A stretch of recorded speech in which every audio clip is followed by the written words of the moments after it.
அஸ்ஸலாமு அலைக்கும் வரஹ்மத்துல்லாஹி வபரகாத்துஹு. கண்ணியத்திற்குரிய பெரியோர்களே, தாய்மார்களே, சகோதர சகோதரிகளே, அனைத்து முஸ்லிம் சமுதாய மக்களுக்கும் தெல்ல தெளிவாக தெரிந்திருக்கின்ற ஒரு அர்த்தம். முஹம்மது ரசூலுல்லாஹ் என்றால் முஹம்மத் அல்லாஹுடைய தூதர் என்ற ஒரு மொழிபெயர்ப்பு.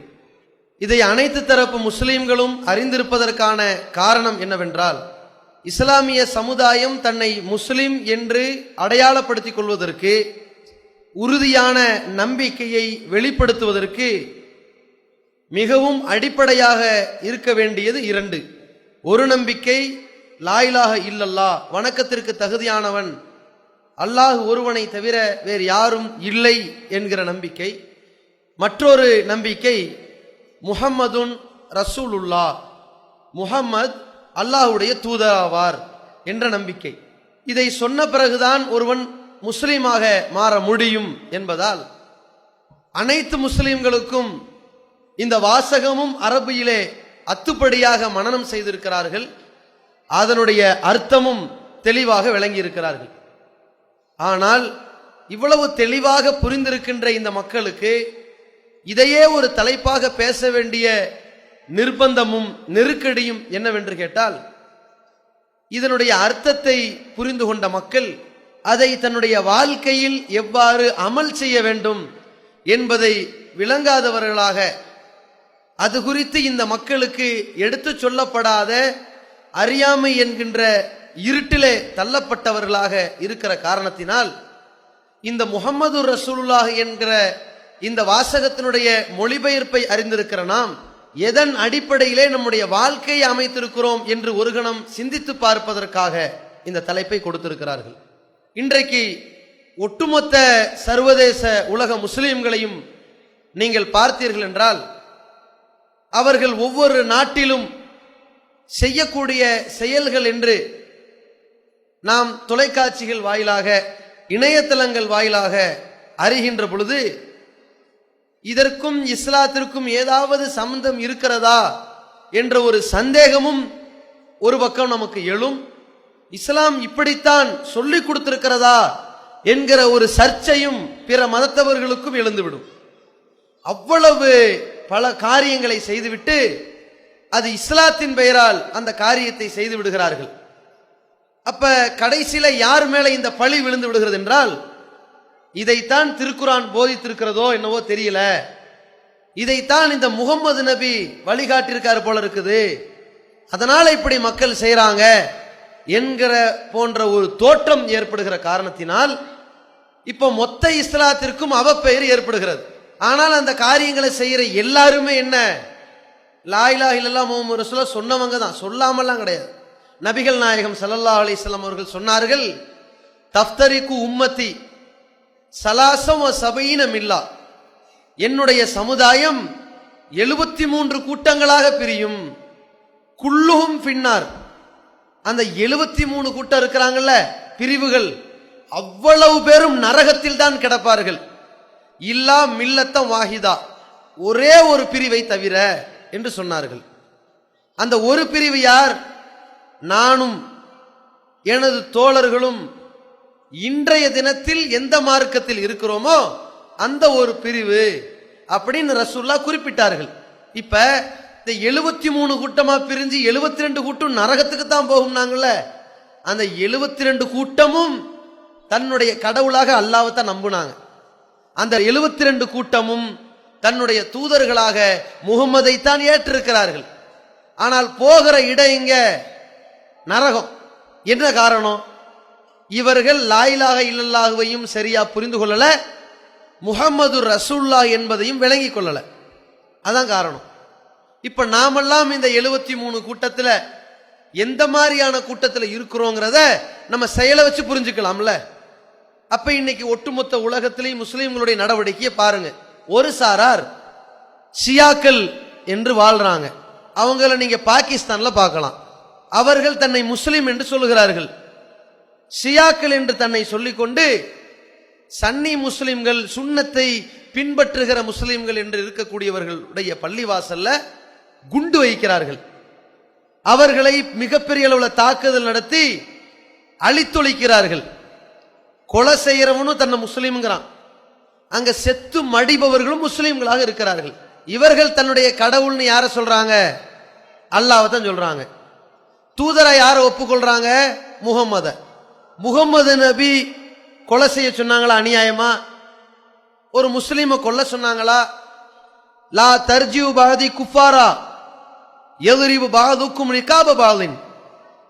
சிலருடைய தலைகளை வெட்டி காஃபிரா போயிடாதீங்க நாங்க ரசூலுல்லாஹ். அப்படி சொல்லப்பட்ட ஒரு மார்க்கத்துல இந்த ஷியாக்காரங்க இருக்காங்கல்ல, இவன் என்ன பண்றான்? இந்த சன்னி முஸ்லீம் என்று சொல்லக்கூடியவர்களுடைய பள்ளிவாசல குண்டு வைக்கிறான், பள்ளிக்கூடத்துல குண்டு வைக்கிறான், ஆஸ்பத்திரியில குண்டு வைக்கிறான். இந்த வேலையை செய்யக்கூடியவன் தன்னுடைய தூதர் யாருன்னு கேட்டா ரசூலுல்லாஹ்ங்கறான். அப்ப இவன் முகமது நபியை ரசூலுல்லாஹ் என்று ஒப்புக்கொண்டவன் ஏன் இப்படி கொலை பண்றான்? என்ன காரணத்தினால செய்யறான் அப்படின்னு கேட்டா, இந்த கொள்கையை விளங்கிக்கல. முகமது ரசூலுல்லாஹ்னு ஒப்புக்கொண்டா பத்தாது, முகமது இறை தூதர் அப்படி ஏத்துக்கிட்டா பத்தாது. இறை தூதர்னு அவரை ஏத்துக்கிட்டா அந்த இறை தூதர் மார்க்கம்னு எனக்கு எதை சொன்னாரோ அப்படி நடப்பேன், எதை செய்யக்கூடாதுனாரோ நான் அதை செய்ய மாட்டேன், எதை செய்யணும்னு சொன்னாரோ அதை உலகமே எதிர்த்தாலும் நான் செய்தே தீருவேன், எதை செய்யக்கூடாதுனாரோ உலகமே திணிச்சாலும் நான் செய்ய மாட்டேன். இப்படி சொல்றவன் தானே முகமது ரசூலுல்லாஹ்வை ஏத்துக்கிட்டான். ஒரு மனுஷனை கொலை செஞ்சா, அநியாயமா கொலை செஞ்சா உலக மக்களை கொலை செஞ்சதுக்கு சமம். நாங்க இந்த செய்தியை புரிஞ்சுக்கிட்டவன் முகமது நபியை தூதரா ஏத்துக்கிட்டவன் அதை செய்வானா? எந்த அளவுக்கு சொல்றாங்க? பின்னால் ஒரு காலம் வரும், கொலை பெருகி போயிரும்.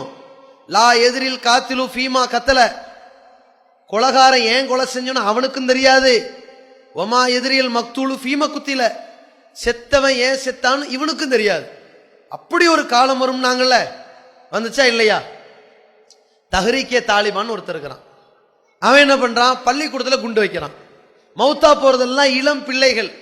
அவன்லாம் லா இலாஹ இல்லல்லாஹ் சொன்னவங்க தானே, முகமது ரசூலுல்லாஹ் சொன்னவங்க தானே, நீனும் முகமது ரசூலுல்லாஹ் சொன்னவன் தானே, ஏன் கொலை பண்றான்? எந்த காரணத்துல இதை செய்யறான்? அப்ப இவர்கள் யாருமே முகம்மதை தூதர்னு ஏத்துக்கிட்டா அவர் சொல்ற மாதிரி நடக்கணும்னு புரிஞ்சுக்கல. இவன் என்ன புரிஞ்சுக்கிட்டான்? நம்ம நாமமாக ஒரு களிமாவாக வாயில சொன்னா போதும், உள்ளத்துல அது பதிஞ்சுக்க தேவையில்லைன்னு நினைச்சுக்கிட்டான். அதனால இவன் செய்யற பாவங்கள் எல்லாம் நரகத்தை நோக்கி இருக்கிறது. அதனால தான் ரசூலுல்லாஹ் சொன்னாங்க, லா இலாஹ இல்லல்லாஹ் சொல்லியிருப்பான், முஹம்மது ரசூலுல்லாஹ் சொல்லியிருப்பான், ஏன் சமுதாயம்னு பேசுவான், ஆனா நரகத்துக்கு தான் போவானாங்கல்ல. காரணம் என்ன? இறை தூதர் சொன்னதுக்கு எதிராத்தான் செய்யறான். ஆனா சொன்னது முஹம்மது ரசூலுல்லாஹ், சொர்க்கத்துக்கு போக முடியுமா? முடியாது. எந்த அளவிற்கு? ரசூலுல்லாஹி ஸல்லல்லாஹு அலைஹி வஸல்லம் சொன்னாங்க, என்னுடைய தோழர்களை திட்டாதீர்கள், லா தசுப்பு அஸ்ஹாபி, என் தோழர்களை நீங்க யாரும் திட்டக்கூடாது. எந்த அளவிற்கு அவர்கள் தியாகிகள் தெரியுமா? உங்கள யாராவது தர்மம் செய்றீங்க, என்னுடைய தோழர்களும் தர்மம் செய்கிறார்கள். சஹாபாக்கள் அவங்க எவ்வளவு செய்யறாங்க? ஒரு கையளவு கோதுமை தர்மம் செய்யறாங்க, அல்லது அரை கையளவு கோதுமை தர்மம் செய்யறாங்க. அதற்கு அல்லாஹ் கொடுக்கக்கூடிய கூலியை, சவாபை, அவர்கள் செய்யற தர்மத்தினுடைய இறையச்சத்தை கணக்கு போட்டு பார்த்தா அதற்கு சமமாக நீங்கள் கூலியை பெறுவதற்கு உஹது மலை இருக்குல்ல, அந்த அளவு தங்கத்தை கொடுத்தாலும் கூட அந்த கூலியை நீங்க வாங்க முடியாது. நாங்க ரசூலுல்லாஹ். ஏன்? உங்க தர்மத்துல பெருமை இருக்கும், அவங்க தர்மத்துல பெருமை இருக்காது. உங்க தர்மத்துல பகட்டு இருக்கும், அவங்க தர்மத்துல இருக்காது. உங்க தர்மத்தை சொல்லி காட்டு நினைப்பீங்க, அவங்க தர்மத்துல இருக்காது. உங்க தர்மத்தை வச்சுக்கிட்டு எவன்கிட்ட தர்மம் கொடுத்தீங்களோ அவனை வேலை வாங்குவீங்க, அவன் உங்களுக்கு நன்றி தெரிவிக்கணும்னு எதிர்பார்ப்பீங்க, அவன் வந்தா அப்படியே அப்படி கூனி குறுகணும்னு நீங்க ஆசைப்படுவீர்கள். அப்படிதானே இருக்கும். சஹாபாக்கள் அப்படி இருக்காது. அப்படியெல்லாம் காரணத்தினால தான் ரசூல் என்ன செஞ்சாங்க? உங்க தர்மத்துக்கும் அவங்க தர்மத்துக்கும் கணக்கு போட்டா மலைக்கும் மடுவுக்கும் அப்படி இருக்கு வித்தியாசம். அதனால என் சஹாபாக்களை நீங்க யாரும் திட்டக்கூடாது. நாங்க சொன்னது ரசூல்லா தானே. ஒருத்தர் ரசூல்லாவை இறை தூதர்னு மரியாதையா ஏத்துக்கிறதா இருந்தா, அந்நபி அவுலாபில் மூமினின் மின் அன்ஃபுஸிஹிம், இந்த இறை தூதர் முகமது நபி இறை நம்பிக்கை கொண்டவர்களுடைய உயிரை விட மேலானவர் என்று நம்பிக்கொள்ளக்கூடியவனா இருந்தா இந்த வார்த்தைக்கு மரியாதை கொடுக்கணும்ல. ஆனா இந்த ஷியாக்கார் என்ன பண்றான்? அபூபக்கர் ஃபில் ஜன்னா என்று ரசூலுல்லாஹ் சொல்லியும், அபூபக்கர் எங்க இருப்பார், சொர்க்கத்தில் இருப்பார் என்று சொல்லியும், உமர் ஃபில் ஜன்னா, உமர் சொர்க்கத்தில் இருப்பார் என்று சொல்லியும், இவன் என்ன சொல்றான், அபூபக்கர் யார், நரகத்தினுடைய அடித்தட்டில் இருப்பார், உமர் நரகத்தில் இருப்பார், உஸ்மான் நரக படுகொலியில் இருப்பார், இந்த ஆயிஷா யாரு, நரகத்தின் கள்ளிச்செடி ஆயிஷா என்று சொன்னவன் யாரு, ஷியா. ஆனா தன்னுடைய தூதரா யார சொல்றான், ரசூலுல்லாஹ் தான் சொல்லிக்கிறான். எந்த அளவுக்கு பேசுறான், பாங்கு சொல்லுவாங்கங்க, ரசூலுல்லாஹ் சொல்லி கொடுத்த பாங்கு என்ன, இன்னைக்கு சுன்னத்துவல் ஜமாத்துன்னு சொல்லக்கூடியவர்கள் கூட அந்த பாங்க தான் சொல்றாங்க, அதுல வேறுபடல, மற்ற விஷயத்துல வேறுபடுறாங்க, இதுல கரெக்டா சொல்லிடுவாங்க. அஷ்ஹது அல்லா இலாஹ இல்லல்லாஹ், அஷ்ஹது அன்ன முஹம்மது ரசூலுல்லாஹ். ஆனா இமாம்களாக ஷாஃபி ஹனஃபின்னு ஏத்துக்கிட்டு இருந்தாலும் இவங்க அஷ்ஹது அன்ன அபா ஹனீஃபா இமாமுல்லான்னு சொல்லல, அஷ்ஹது அன்ன ஷாஃபிய ரஹமத்துல்லாஹி அலைஹி ஹலீஃபுல்லான்னு கூட சொல்லல. ஆனா ஷியா என்ன பண்ணுவான், பாங்கு சொல்லுவான், அஷ்ஹது அல்லா இலாஹ இல்லல்லாஹ் வரும், அஷ்ஹது அன்ன முஹம்மதர் ரசூலுல்லாஹ் வரும், அஷ்ஹது அன்ன அலியன் ஹுஜ்ஜத்துல்லான்னு சேர்ந்து வரும். இந்த அலி இருக்கிறாரு, அவர்தான் இஸ்லாத்தின் அடிப்படை அப்படின்னு சேர்த்து சொல்லுவான். ஆனா இவன் தூதர் யாரு, முகமது. முகமது ரசூலுல்லாஹ் புரிஞ்சுக்கிட்டானா, புரியல. ரசூலுல்லாஹ் சொன்னாங்களே, இன்ன ரிசாலத்த வன் நுபுவத்த கது இன்கதாத், எனக்கு பிறகு தூதுத்துவம் நபித்துவம் எல்லாம் முறிஞ்சு போச்சு. லா நபிய பாதி வலா ரசூல், எனக்கு பிறகு நபி ரசூலுங்கிற பேர்ல யாரும் வர மாட்டாங்க. நபி ரசூல் ரெண்டு ஒண்ணு தான். ரசூல்ல ஏன் விளக்கிட்டாங்கன்னா, நபி வேற ரசூல் வேறன்னு குழப்பிட்டான்னா, சேர்த்து சொல்றேன், நபியும் சரி ரசூலும் சரி யார் வரமாட்டாங்க. இவன் என்ன பண்றான், ரசூல்ல தூதர் தான், ஆனாலும் அலி ஒரு தூதர் மாதிரி, அலி தான் தூதரா வந்திருக்கணும், அவருக்கு வயசு பத்தாதனால ரசூல்லா வந்துட்டாங்க என்று நம்புறான். அப்ப இவன் முஸ்லிமா, இவன் சொர்க்கத்திற்கு பயணிப்பானா, முடியாது. அப்ப இவனும் தன்னை முஸ்லிம்னு உலகத்துல வாழ்ந்துகிட்டு இருக்கிறான். ஈரானாக இருக்கட்டும், காபத்துல்லாவுக்குள்ள அந்த ஹஜ்ஜி என்ற கிரியை செய்கிற பொழுது அல்லாஹ் என்ன சொல்றான், லா ஃபுசூக வலா ஜிதால், அங்க தர்க்கம் செய்யக்கூடாது, தீமை செய்யக்கூடாது, வெட்டி வேலை பாத்திரக்கூடாது, நல்ல நன்மைக்காக வேண்டி போகணும், சாந்தமா போகணும், பழி வாங்கக்கூடாது, நிறைய இருக்குது அங்க. கொலை செய்யக்கூடாது, தண்டனை நிறைவேற்றது ஓகே, அரசாங்கம் பார்த்துக்கும், கொலை செஞ்சிடக்கூடாது, அங்க இருக்கிற புற்பூண்டுகளை இதுகிர் என்ற புல்லை தவிர வேற எந்த புற்பூண்டுகளையும் பறிக்கக்கூடாது. இவ்வளவு புனித தலம்னு சொல்லப்பட்ட இடத்துல இதெல்லாம் சொன்னது தூதர் தானே, அல்லாஹ் தானே. இதையெல்லாம் உள்வாங்கி கொண்டு இந்த ஷியாக்கள் எப்படி காபாக்கு வந்தார்கள், ஜனாசா மாறி செட்டப் பண்ணி அப்படியே அமைதியா ஒரு 10-15 ஜனாசா மாறி வந்து கரெக்டா அந்த இமாம் ஜனாசா தொழுகை நடத்தும் போது துப்பாக்கி எடுத்து தொலை வந்தவங்களை எல்லாம் சுட்டவன் யாரு, இந்த ஷியா தான். அப்ப இவன் முஸ்லிமா? ஆனா இவன்கிட்ட கேட்டீங்கன்னா முகமது ரசூலுல்லாஹ் அழகா சொல்லுவான், உள்ளத்துல போகல, ஏத்துக்கொள்ளப்படுமா, படாது. அதே மாதிரி இப்போ அஹ்லே குர்ஆன் அப்படின்னு ஒரு கூட்டம் இருக்கிறாங்க, அவங்கள்ட்ட ஹதீஸ பத்தி கேளுங்க, எல்லாம் கட்டுக்கதைன்றான், ஹதீஸ்ன்னு எதுவுமே கிடையாதும்பான். நபிகளாருடைய சொல், செயல், அங்கீகாரம், வாழ்க்கை வழிகாட்டி, கொடுக்கல் வாங்கல் எதை பத்தி என்கிட்ட கேட்காதேம்பா. அப்ப உனக்கு எதுப்பா வழிகாட்டுதல், குர்ஆன் மட்டும் போதும்பா. குர்ஆன் மட்டும் போதும்னா குர்ஆனுடைய இறை வேதத்தை விளக்கம் சொன்ன நபிகள் நாயகத்துடைய விளக்கம் உனக்கு வேணாமா, தேவையில்லைம்பா. அதன் அடிப்படையில் நீ தொழ வேண்டாமா, அப்படி தொழ வேணாம்பா. அப்படி தொழுகிறதா தொழுகையே கிடையாதும்பா. யாரு, அஹ்லே குர்ஆன். இவனுடைய கொள்கை என்ன, லா இலாஹ இல்லல்லாஹ் முஹம்மது ரசூலுல்லாஹ், முகமது தூதர்னு இவனும் ஒத்துக்கிறான். ஆனா முகமதை பின்பற்ற மாட்டேங்கிறான். முகமது ஸல்லல்லாஹு அலைஹி வஸல்லம் தொலை சொன்னாங்களேப்பா, இன்னென்ன மாதிரி தொலை சொன்னாங்களே, முடியாதுங்கிறான். இந்த மாதிரி நோன்பு வைக்க சொன்னாங்களே, அதை கேட்க மாட்டேங்கிறான். எனக்கு குர்ஆன் மட்டும் போதுங்கிறான். அது எப்படி பயணிக்க முடியும், அந்த நாணயம் எப்படி செல்லும், நாணயத்துக்கு 2 முகம் இருக்குது. அது மாதிரி இஸ்லாத்தின் அடிப்படை கொள்கையில ஒரு பக்கம் லா இலாஹ இல்லல்லாஹ் இருக்கணும், இன்னொரு பக்கம் முஹம்மது ரசூலுல்லாஹ் இருக்கணும். ஏகத்துவமும் தூதுத்துவம் இருந்தாதானப்ப பயணிக்க முடியும். தண்டபாலத்தின் இரு பகுதியா இருக்கணும்ல, ஒன்னு ஏகத்துவம் இன்னொன்னு தூதுத்துவம், பயணிக்க முடியாது தானே என்று கேட்டால் அது எனக்கு தேவையில்லை, குர்ஆன் மட்டும் போதுங்கிறான். இந்த குர்ஆனை முகமது நபி தானே கொண்டு வந்தாரு, அவர் கொண்டு வந்த இதை ஏத்துக்கிட்ட, அவர் கொண்டு வந்த வழிகாட்டுதலை ஏன் ஏத்துக்கல? அதெல்லாம் எனக்கு தேவையில்லை, பாதுகாக்கப்படலைங்கிறான். அப்ப முகமது நபியுடைய வாழ்க்கை வழிகாட்டுதல் தேவை இல்லைங்கிறானே, அவன் கூட முகம்மதை ரசூலான்னு ஒத்துக்கிறான், ஆனா பின்பற்ற மறுக்கிறான். இவன் சொர்க்கத்துக்கு போக முடியுமா? முடியாது. அதே மாதிரி இன்னொரு கூட்டத்தை பாருங்க. நபிகள் நாயகம் ஸல்லல்லாஹு அலைஹி வஸல்லம் அவர்கள் சொன்னார்கள், ஒரு மனிதன் யாருக்காக என்ன செய்யக்கூடாது? எழுந்து நிற்கக்கூடாது, யாருக்காகவும் சஜிதா செய்யக்கூடாது, சிரமணிய கூடாது. இந்த மனிதனுடைய 6 அறிவு இருக்கு பாருங்க. சிந்திக்கிற அறிவு, பார்க்கிற அறிவு, கேட்கிற அறிவு, சுவைக்கிற அறிவு, முகர்ந்து பார்க்கிற அறிவு, உணர்கிற அறிவு, எல்லாத்தையும் சுமக்கிற ஒரு உறுப்பு தலை. மூளை இருக்கு. இந்த தலைய அதை படைத்த இறைவனை தவிர வேறு யாருக்காகவும் சிறந்தாழ்த்த கூடாது. அப்படி சொல்லிக் கொடுத்த ஒரு தூதர் யாரு? நபிகள் நாயகம். அது எந்த இடத்துல வச்சு சொல்லிக் கொடுத்தாங்க? நபித்தோழர்கள் கேட்டாங்க, அல்லாஹ்வின் தூதரே, எத்தனையோ நாட்டு மன்னர்களை பார்த்த அந்த மக்கள் அப்படி கீழே உழுகிறான், காலில் உழுகிறான். உலகத்துல காலில் விழுகிறதுக்கு ஒரு தகுதி இருந்தா அது நீங்க தான். நாங்க உழுகட்டுமான்னு கேட்டாங்க. ரசூல்லா ஒரு இறை தூதர், ஒரு ஆன்மீக தலைவர், ஒரு ஆட்சி தலைவர், நல்ல வாய்ப்பு இருக்குது, அதெல்லாம் நானா சொல்ல மாட்டேன், நீங்களா உழுந்துக்குங்க அப்படின்னாங்களா? நானா அதெல்லாம் எதிர்பார்க்கலப்பா. உழுகலாமா கூடாதா? அதை நானா சொல்ல மாட்டேன்ப்பா. உழுகலாமா கூடாதா? அது நானா கேட்க மாட்டேன்ப்பா அப்படின்னு அர்த்தம். உழுகணும்டா, சொல்லித்தான் வரணுமா அப்படின்னு அர்த்தம். இந்த சாப்பாடு போடுவாங்கல்ல பந்தியில, வேணாங்க வேணாங்க, எதுக்கு இவ்வளவு பொருள் அள்ளி, வேணாங்கிற அள்ளிட்டு இருப்பான். இந்த கரண்டி அவன் எடுத்துக்கிட்டே இருப்பான், வேணாங்க அதை மட்டும் வேணாம் விடுங்க, என்னடா வேணா வேணான்னு எடுத்துட்டு இருக்கான். அவன் போடும்போது ஒரு கரண்டி வேணான்னு 4 கரண்டி அள்ளிடுவான். அந்த மாதிரி இவன் என்ன பண்ணுவான்? சால்வை பொத்திக்கலாமான்னு கேட்பான். பக்கத்துல அதை கேட்காதரா, விரும்ப மாட்டாரு. விரும்ப மாட்டாருன்னா இப்படி கேட்கறது விரும்ப மாட்டாரு, புரியுதா? பொத்திக்கிட்டு போய்கிட்டே இரு.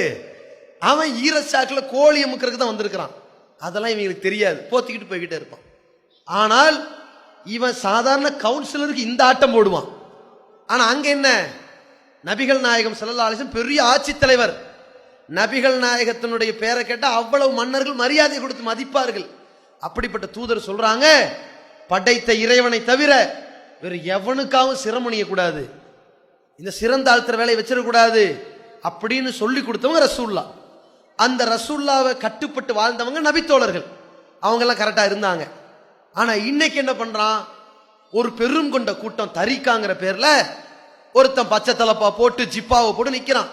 அவன் காலில் நேரா போய் விழுகிறாங்க, காலை தொட்டு முத்தம் கொஞ்சறாங்க, அடக்க ஸ்தலத்துல போட்டு உருள்றான், அங்க போய் முத்தம் கொஞ்சறான், சந்தனத்தை தடவுறான், காலை கழுவி குடிக்கிறான். களிமா என்னன்னு கேளுங்க, முகமது ரசூல்லாங்கிறான். அப்படின்னு என்ன பார்த்தோம்? முகம்மது இறைவனின் தூதருங்கிறான். இப்படி சொன்னவன் அந்த முகமது நபி இவ்வாறு காலில் விழக்கூடாதுன்னு தடுத்திருக்காரே, அதை செய்யறானா? செய்ய மாட்டேங்கிறான். அதுக்கு மீறி நடக்கிறான், மீறி போய் காலில் விழுகிறான். இது செய்யறாங்களா இல்லையா? நபிகள் நாயகம் ஸல்லல்லாஹு அலைஹி வஸல்லம் அவர்கள் காலத்துல நபி தோழர்கள் வராங்க, சுப்ஹானல்லாஹ் அல்ஹம்துலில்லாஹ் அல்லாஹ் இப்படி சத்தம் போட்டு நபிகள் நாயகம் பார்க்கறாங்க, என்னடா இது புதுசா சத்தம் போடுறாங்களே. உடனே நபிகள் நாயகம் கண்டிக்கிறாங்க, இன்னக்கும் லா ததுஊன, நீங்கள் யாரை கூப்பிடவில்லை, சும்மம் வலா காயிபன், செவிடனை கூப்பிடல, எங்கேயோ மறைஞ்சு கிடக்கிற இறைவனை கூப்பிடல, வலாக்கின் ததுஊன சமயம் பசீரா, நன்கு செவிதாழ்த்தி கேட்டுக்கொண்டிருக்கிற, உங்களை நன்கு பார்த்து கொண்டிருக்கிற இறைவனை அழைக்கிறீர்கள். ஏன் இவ்வளவு கத்துறீங்க? அமைதியை செஞ்சுட்டு போங்கன்னாங்க ரசூலுல்லாஹ். இதுதான் தியானம். நம்மால் என்ன பண்ணுவான்? ஒருத்தன் தியானம்டா நிர்வாணமா நிற்பான். நம்ம சமுதாயத்துல தியானம் பண்றாராம், அது அவர் சட்ட உடம்புல இல்லைன்னு கூட அவருக்கு தெரியாது. ஒருத்தன் அந்தரத்துல தொங்குற மாதிரி நிற்பான், தியானம் பண்றானா, வேகமா அவுத்துட்டா தெரிஞ்சு போயிரும், மர கட்டையை செட் பண்ணிட்டு நின்று இருப்பான், அது வேற விஷயம். இதெல்லாம் தியானத்துடைய ஸ்டைலுங்க. ஒருத்தன் தியானம் பண்றான், காட்டுக்கு கூப்பிடுவாங்க, இந்த ஊர்ல நாட்டுக்குள்ள பண்ண, காட்டுக்கு போம்பான். எந்த விதமான தொல்லை இருக்கிறதுக்கு இல்ல, இவன் எதுக்கு? கொள்ளையடிக்கிறதுக்கு. அதான் தியானம். இன்னொருத்தன் என்ன பண்ணுவான்? பெரிய தாடியை வளைந்து குளிக்காம திடீர்னு போய் இழுத்து மூச்சு விட்டு கிடப்பான், இதான் தியானம்பா. இப்படி பல குரூப்ல இருக்காங்கல்ல, கொள்ளடிக்கிறது, ஏமாத்துறது, பித்தலாட்டம் பண்றதுக்கு. இந்த மாதிரி தியானம் பண்றதுல இவங்க ஒரு புதுசா ஒரு கூட்டம். இவன் என்ன பண்றான்? நம்ம கலர்ல பூசிக்கிட்டு பச்சை தலப்பா போட்டு நமக்கு ஒரு கலர் வச்சுக்கிட்டாங்கல்ல, பச்சை கலரு இது முஸ்லீம் கலர்னு வச்சுக்கிட்டான்ல, காவி கலர் அந்த கலரும் பச்சை கலர் இந்த கலர்னு வச்சுக்கிட்டான். அவன் பாகிஸ்தான் கொடி பச்சைன்னு வச்சிருக்கிறான். நம்மால் என்ன பண்ணிட்டா பச்சை கலர் முஸ்லீம் அடையாளம் வச்சு விட்டுட்டு இவன் என்ன பண்ற, பச்சை தலப்பா, பச்சை ஜிப்பா, பச்சை தொப்பி, பெரிய தாடி, பச்சை கலர் தஸ்பீஹ் மணி, எல்லாமே பச்சை. இவன் செய்யறது பச்சை துரோகம், இஸ்லாத்துக்கு எதிரானது. இவன் என்ன பண்றான், அஹு இஹு ஊஹு இப்படின்னு கராத்தே போட்டுக்கிட்டு இருக்கிறான். ரவுண்டு கட்டி திடுதுப்புன்னு குதிக்கிறான், திடீர்னு ஆடுறான்.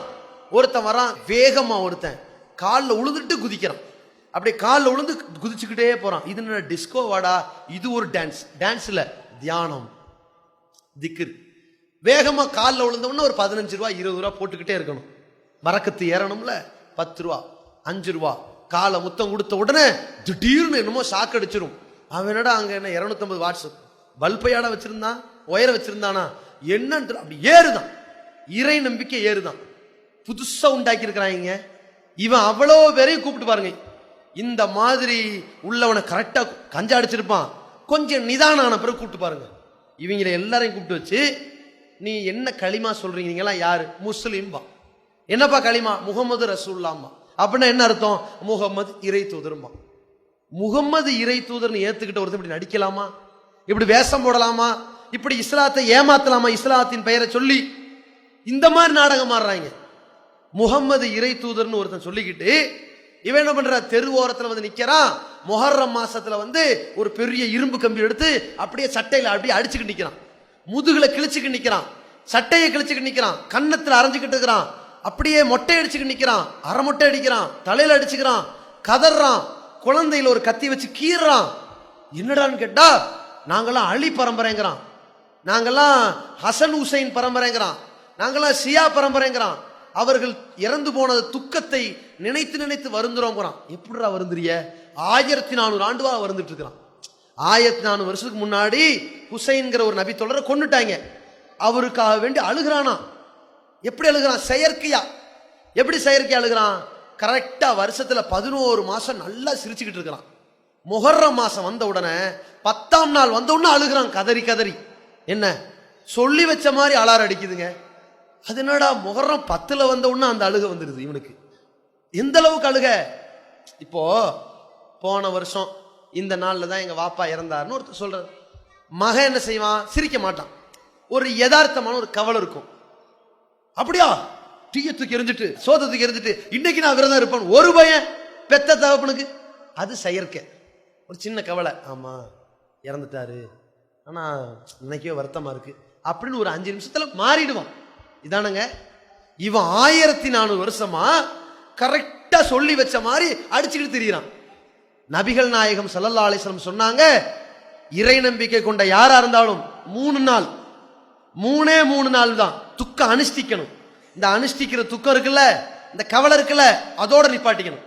விதிப்படி நடந்திருக்குது, மற்ற வேலையை பார்த்துட்டு போ அப்படின்னு சைக்காலஜியா மாத்தினாங்க நபிகள் நாயகம். இதை மாறலன்னா என்ன ஆகும், அப்படியே கடையா கடந்தான்னா இவன் செத்து போயிடுவான், குடும்பம் உருப்பிடுமா. அடுத்த கட்டம் என்ன, 3 நாள் தான். அது வரைக்கும் தான் யதார்த்தம், அப்புறம் நடிப்பு வரக்கூடாது. இவன் 1400 வருஷமா நடிச்சுக்கிட்டு தெரியுறான். இது நடிப்புன்னு தெரிய வேண்டாம். எந்த அளவுக்கு நபிகள் நாயகம் சொன்னாங்கன்னா, துக்கத்தை வெளிப்படுத்துறது 2 வகை. அமைதியா நிக்கலாம், கவலைப்படலாம், கண்ணீர் வடிக்கலாம். அது இரக்க குணத்தின் வெளிப்பாடு. கண்ணீர் வடிக்கிறது இரக்கத்தின் வெளிப்பாடு, கவலைப்படுவது இரக்கத்தின் வெளிப்பாடு. ஒப்பாரி வைக்க கூடாது. ஒப்பாரி வச்சா நடிப்பு. ஒரு துக்க இடத்துல ஒப்பாரி வைக்கிறது நடிப்புங்க. ஏன்னா ஒப்பாரி வைக்கிறதுக்கு ஆளை கூப்பிட்டு வரோம் காசு கொடுத்து. இங்க வா, எங்க வீட்டில் ஒரு இலை விழுந்துருக்கு, சொல்லுங்க சாமி என்ன செய்யணும்.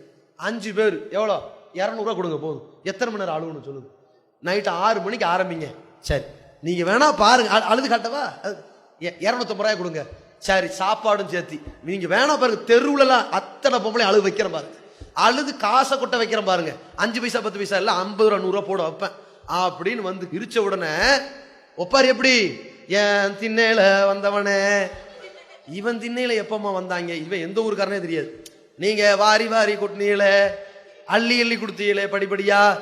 அரிசி கடைக்காரன் அங்க கொடுத்துருப்பான், இங்க எங்க கொடுத்துருப்பான். இவன் அரிசி கடைக்காரன் இல்ல, முடி வெட்டுறவன். இவன் அள்ளி அள்ளி இறைச்சிருப்பான். இப்ப இதெல்லாம் பார்க்க வேணாம். ஓடும். இதெல்லாம் இயற்கையில வரதா?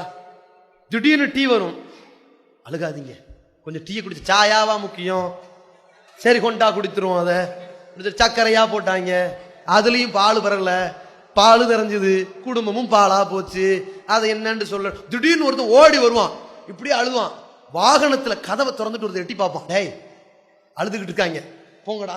திடீர்னு வாகனத்துல இறங்கும் போது ஐயோ போயிட்டீங்களேன்னு ஓடுவான். நேர பக்கத்து வீடு, நாங்க இல்ல நீங்க இல்லையா, அங்க ஓடுவான். ஒரு இளவும் தெரியாது. இதெல்லாம் இயற்கையாங்க, நடிப்புங்க, அம்புட்டு நடிப்பு, காசு கொடுத்து கொடுக்கறது. இதெல்லாம் தெரிஞ்சுதான் நபிகள் நான் என்ன பண்ணாங்க, ஒப்பாரி வைக்கிற பெண்களை அல்லாஹ் நாசமாக்கட்டும் நாங்க. இயற்கையா வரணும். புள்ள யோசிப்பான், நான் கூட இந்த அளவுக்கு அழகலையடா, இவனோட கொடுத்த காசை விட அதிகமா கூறான்டான்னு. அப்போ இயற்கையா வரணும், அழுகையோ மகிழ்ச்சியோ இயற்கையா வரணும். அப்போ இந்த அளவுக்கு நபிகள் நாயகம் எவ்வளவு அழகா ஒரு மன தத்துவத்தை போதிச்சிருக்கிறாங்க. அப்ப இதை என்ன பண்றான், வருஷமான அழுகிறாங்க. நபி ஸல்லல்லாஹு அலைஹி வஸல்லம் சொல்றாங்க, லைஸ மின்னா, சில பேர் நம்மாலும் நினைச்சிடாதிய, மன் லரபல் ஹுதூத், துக்க நேரத்துல கன்னத்தில் அரைந்து கொள்பவன், வஷக்கல் ஜுயூப், சட்டை பையை கிழித்துக் கொள்பவன், தாபி தாவல் ஜாஹிலியா, கெட்ட கெட்ட வார்த்தையை பேசுபவன், என்னை சேர்ந்தவன் நினைச்சிடாதீங்க, அவன் என்ன சேர்ந்த முஸ்லிமே கிடையாது நாங்க நபிகள் நாயகம். இன்னொரு இடத்துல சொன்னாங்க, எப்படி, இன்னி பரியும் மின சாலிகாத்தி வல் ஹாலிகாத்தி வஷாக்காத்தி, நான் மொட்டை அடித்துக் கொள்கிற பெண்களை விட்டு ஒதுங்கிக் கொள்கிறேன். துக்கம் என்ற பெயரால் மொட்டை அடித்துக் கொள்கிற பெண்கள், ஆடைகளை கிழித்துக் கொள்கிற பெண்கள், ஓங்கி அரைந்து கொள்கிற, ஓலமிடுகிற, ஒப்பாரி வைக்கிற பெண்கள், அவ்வளவு பேரை விட்டு நான் ஒதுங்கிக் கொள்கிறேன் சொன்ன நபிகள் நாயகத்தை ஏற்றுக்கொண்டு இவன் இவ்வளவு வேலையும் பண்றான். ஓங்கி அரைஞ்சுக்கிறான், அடிச்சுக்கிறான், குழந்தைய அறுக்கிறான், குழந்தைய தூக்கி வீசுறான், துக்கமா. இத்தனையும் செய்யறவன் யாருங்க, முகமது ரசூலுல்லாஹ் ஒப்புக்கொண்டவன் தான் செய்யறான். ஏன் இப்படி செய்யறான்? இவ்வளவு நடக்கு சர்வதேசத்தில் நீங்க பாக்குறீங்க. இதை தாண்டி நம்ம நாட்டில் பாருங்க, நம்ம வட்டத்தில் உள்ள முஸ்லிம்களையும் பாருங்க. இவர்கள் நபிகள் நாயகம் ஸல்லல்லாஹு அலைஹி வஸல்லம் அவர்களை இறை தூதன் ஒப்புக்கொண்டதன் விளைவாகத்தான், ஏத்துக்கிட்ட காரணத்தினால தான் நபிகள் நாயகத்தை யாராவது இழிவா பேசிட்டா போராட்டம் பண்றாங்க, கொந்தளிக்கிறாங்க, கோவப்படுறாங்க. அது நியாயம்தான். அது யாருடைய மத உணர்வை யாரை பாதித்தாலும் அவங்க சார்ந்த சமுதாயம் கொந்தளிப்பார்கள். அதே இந்து மத சமுதாயத்தவர்கள் கடவுள்னு யாரையா நம்பி இருப்பாங்க, அவங்கள நம்ம திட்டினோம்னா அவங்களுக்கு மத உணர்வு பாதிக்கப்படும். நம்ம மத கடவுள்களை யாராவது திட்டினா நம்ம உணர்வு பாதிக்கப்படும். அது யதார்த்த இயல்பு. அப்ப நபிகள் நாயகத்தை யாராவது கொச்சப்படுத்திட்டா கொந்தளிக்கிறான்ல. ஏன் கொந்தளிக்கிறாங்க? இவன் நபிகள் நாயகத்தை உயிரை விட மேலா மதிக்கிறாங்க. இப்போ ஒருத்தன் பக்கத்து வீட்டுக்கார ஒரு முஸ்லீம் சகோதரன் யாரையோ ஒருத்தர் திட்டிக்கிட்டு இருக்கான்னு வைங்களேன், எதுக்கு போய் பிரச்சனை போய்கிட்டே இருப்பான். நபிகள் நாயகத்தை திட்டான கோபம் வருது இவனுக்கு. ஏன்? உயிரை விட மேலாக மதிக்கிறான். ஆனா இவனுடைய தொழுகையை பார்த்தா, தொழுகையில நபிகள் நாயகம் சொன்ன மாதிரியே இல்லை. அல்லாஹ் கையை தூக்கி நெஞ்சு கீழே கட்டான். இது யாருப்பா இப்படி சொல்லி கொடுத்தது? தெரியலைங்க, நபிகள் நாயகம் இப்படி சொல்லி தரலையப்பா, அது பிரச்சனை இல்லைங்க. ருக்கு போறான், கையை தூக்க மாட்டேங்கிறான். ஏன்பா? நபிகள் நாயகம் கையை தூக்கி இருக்கிறாங்களே, அது எங்களுக்கு தெரியாதுங்கிறான். நபிகள் நாயகத்தை வாழ்நாள் முழுவதும் அவர் சொல்வது போன்று செயல்படுவதுதான்ப்பா பின்பற்றுவதற்கு லட்சணம். நீ வருஷத்துக்கு ஒரு நாள் அவர் பெயரால் பிறந்த நாள் விழா கொண்டாடுறியப்பா, இதுக்கு என்ன ஆதாரம்? நபிகள் நாயகம் கொண்டாடினாங்களா? கொண்டாட சொன்னாங்களா? நபித்தோழர்கள் யாராவது கொண்டாட சொன்னாங்களா? யாருமே செய்யல, நீங்க ஏப்பா செய்ய அப்படின்னு கேட்டா, அவர்களுக்கு ஒரு பிறந்த நாள், இவர்களுக்கு ஒரு பிறந்த நாள், எத்தனையோ அரசியல்வாதிகளுக்கு எல்லாம் பிறந்த நாள் வருகிறது, எங்கள் நபிகள் நாயகத்துக்கு ஒரு பிறந்த நாள் கொண்டாடக்கூடாதான்னு உணர்வா கேட்கிறான். அதை நபிகள் நாயகம் சொல்லலையப்பா அப்படின்னு கேட்டா, அதெல்லாம் கிடையாது, நாங்க கொண்டாடுவோங்கிறான். இதான் நபிகள் நாயகத்து மீது வைக்கிற நேசம் நினைச்சிருக்கிறான். நபிகள் நாயகத்தை புகழ்ந்து பாட்டு பாடுறான். நீங்கள் தான் கடவுளுக்கு சமம், நீங்கள் தான் கடவுளை போன்று மன்னிப்பவர், நீங்கள் தான் கடவுளை போன்று கரை சேர்ப்பவர், நீங்கள் தான் கடவுளை போன்று எங்களை கை கொடுத்து காப்பாற்றுபவர், உங்களை விட்ட உலகத்துல யாருமே இல்ல, இறைவன் பாதுகாத்து வைத்திருக்கிற ஏடு கூட உங்க அறிவுல ஒரு பங்கு தான் அப்படின்னு நபிகள் நாயகத்தை அப்படியே பயங்கரமா புகழ்ந்து, அல்லாஹ்வை விட நபிகள் நாயகம் உலகம், உங்களை படைக்காவிட்டால் இந்த உலகமே வந்திருக்காது அப்படிங்கிற அளவுல நபிகள் நாயகத்தை ரொம்ப வரம்பு மீறி புகழ்ற நபர்களை பார்த்து ஏங்க இப்படி செய்கிறீங்கன்னு கேட்டா, இதான் நபிகள் நாயகத்தை நேசிக்கிற அழகுங்கிறான். இவன் முகமது ரசூலுல்லாஹ் விளங்கி இருக்கிறான், புரிஞ்சிருக்கிறான். ஆனா அதன்படி வாழணும்னு அவனுக்கு தெரியல. இவ்வளோ முஸ்லிம் சமுதாயத்தவர்கள் மீது உள்ள மிஸ்டேக் என்ன, தவறு என்ன? இத்தனை முஸ்லிம் சமுதாய மக்களுடைய தவறுகள், அவர்களுக்கு திருமண நடைமுறை தெரியல. வாழமரம் கட்டுறான். நபிகள் நாயகம் காலத்துல வாழமரமே இருக்காதே, நீ முஸ்லீம் திருமணம் இதையும் பகற்ற பழக்கம் அப்படிங்கிறான். பத்திரிக்கை அடிக்கிறான், பத்திரிக்கை ஆடம்பரம், பத்திரிக்கை அடிக்கிறான் ஒரு ஓரஞ்சாரத்தில் மஞ்சள் தூள், என்ன ஒரு பார்க்கறதுக்கு நல்லா ஒரு இதா திருப்தியா இருக்கட்டுமே, சுப முகூர்த்தம் அப்படின்றான். என்னடா நபிகள் நான் எப்படி சொல்லிய, அது தேவையில்லைங்கிறான். ஆனா உள்ள எழுதிக்கிறான் நபிகள் நாயகத்தின் துவாபரக்கத்தால் இந்த கல்யாணம் நடக்குன்னு வேற சொல்லியிருக்கிறான்.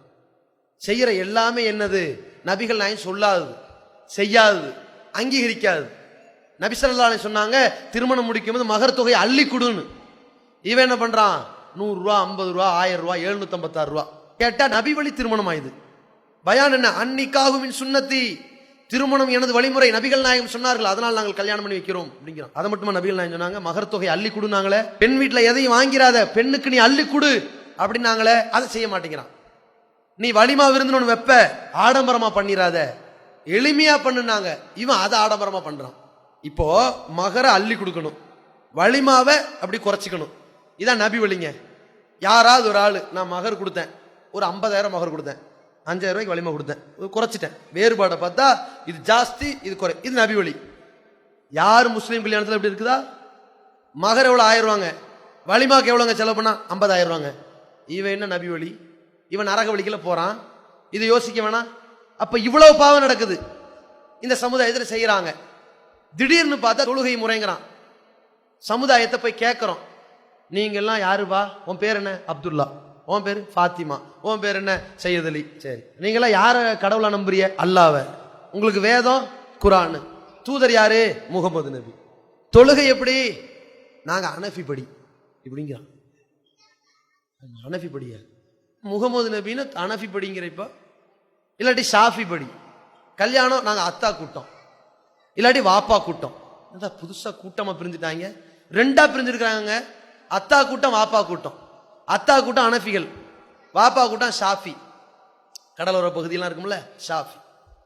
தொழுகை இப்படி, நோன்பு எப்படிங்க, நாங்க அத்தா கூட்டம் வாப்பா கூட்டம். ஜக்காத் எப்படி கொடுப்பீங்க, அவன் கேட்பான், ஹஸ்ரத் கேட்பான், ஹஸ்ரத் நான் ஒரு 50 பவுன் நகை வைத்திருக்கிறேன், நான் ஜக்காத்தை எப்படி கொடுக்க வேண்டும்னு. ஹஸ்ரத் எப்படி சொல்லி கொடுக்கணும், நீ இத்தனை சதவீதம் கொடுக்கணும்னு சொல்லணும். அவர் கேட்கிறாரு நீ எந்த மதம்னு கேட்கிறாரு, அவன் முஸ்லீம் தான் வரான். நீ ஷாஃபியா ஹனஃபியா, ஷாஃபி. ஷாஃபியா, ஷாஃபி மதுஹப்ல நகைக்கு ஜக்காத் இல்லை, போயிட்டு வாப்பா. ஹனஃபி, ஹனஃபியா அப்படின்னு நகைக்கு ஜக்காத் இருக்குது. இப்போ ஒருத்தன் வரான், நீ யாருப்பா, ஹனஃபி அப்படின்னு நகைக்கு ஜக்காத் இருக்கேப்பா, இன்னையிலேருந்து நான் ஷாஃபி. சொல்லி முடிஞ்சுச்சுல, நான் ஜக்காத் இல்லையில, வேலை முடிஞ்சுச்சுல. ஃபித்ரா கொடுக்கணுங்க பிறந்த அன்னைக்கு, நீ யாருப்பா, ஷாஃபி, 2.5 கிலோ கொடுக்கணும்பா, அப்ப இன்னையிலேருந்து ஹனஃபி, ஏன் 1.25 கிலோ கொடுத்தா போதும். இப்படியாங்க மார்க்கம், இவங்க எல்லாமே மாத்திட்டாங்க, எல்லாம் மாறி போச்சு. கடைசியில எந்த அளவுக்கு, ஹஜ்ஜுக்கு போறாங்க, நீங்கெல்லாம் யாரு, ஷாஃபி. ஷாஃபியா, ஷாஃபி மதுகப்புக்கு ஹஜ்ஜே கிடையாதேப்பா. ஏன், யதார்த்தமா பெண்கள் மீது போகிற கூட்ட நெரிசலை கைப்பட்டா ஒழு முறிஞ்சிரும். ஒவ்வொரு வாட்டி ஒழு செஞ்சுக்கிட்டா வாழ்க்கையே முறிஞ்சு போயிடும். எங்க போய் ஹஜ் செய்ய முடியும், காபத்துல்லாவுக்கு போய் லட்சக்கணக்கான மக்கள் அப்படியே தவா பண்ணிக்கிட்டே இருப்பாங்க, இவனும் பின்னாடி போய்கிட்டே இருப்பான், நிறைய பெண்களும் குழும்பி இருப்பாங்க. யதார்த்தமா கைப்பட்டுச்சுன்னா ஒழு முறிஞ்சிரும், ஓடணும். அப்புறம் தவாப்பு, போயிட்டு தவாப்பக்கம் வரவே முடியாது. எப்படி வருவான், அன்னைக்கு என்ன அறிவிப்பாங்க தெரியுமா, இந்த கூட்டத்தில் யாரெல்லாம் ஷாஃபியா இருக்கிறீர்களோ அவரெல்லாம் இன்னிலிருந்து ஹனஃபியா மாறிங்க. அப்பதான் ஹஜ்ஜு கூடும். ஹனஃபியா ஃபிளைட் ஏர் மாறி எல்லாத்தையும் செஞ்சு முடிச்சுட்டு ஊருக்கு வந்த பிறகு பழைய எப்படி நாங்கெல்லாம் ஷாஃபியாவே மாறிக்கிறோம், மதம் மாறிடுவான். 2 வாட்டி தான் வாய்ப்பான். இப்படி சும்மா எல்லாம் மாறிட்டு இருக்க கூடாது, குழப்பம் உண்டாயிரும் பாத்துக்க. இப்படின்னு வேற வச்சிருக்கிறாங்க, எல்லாம் மாறி போச்சு.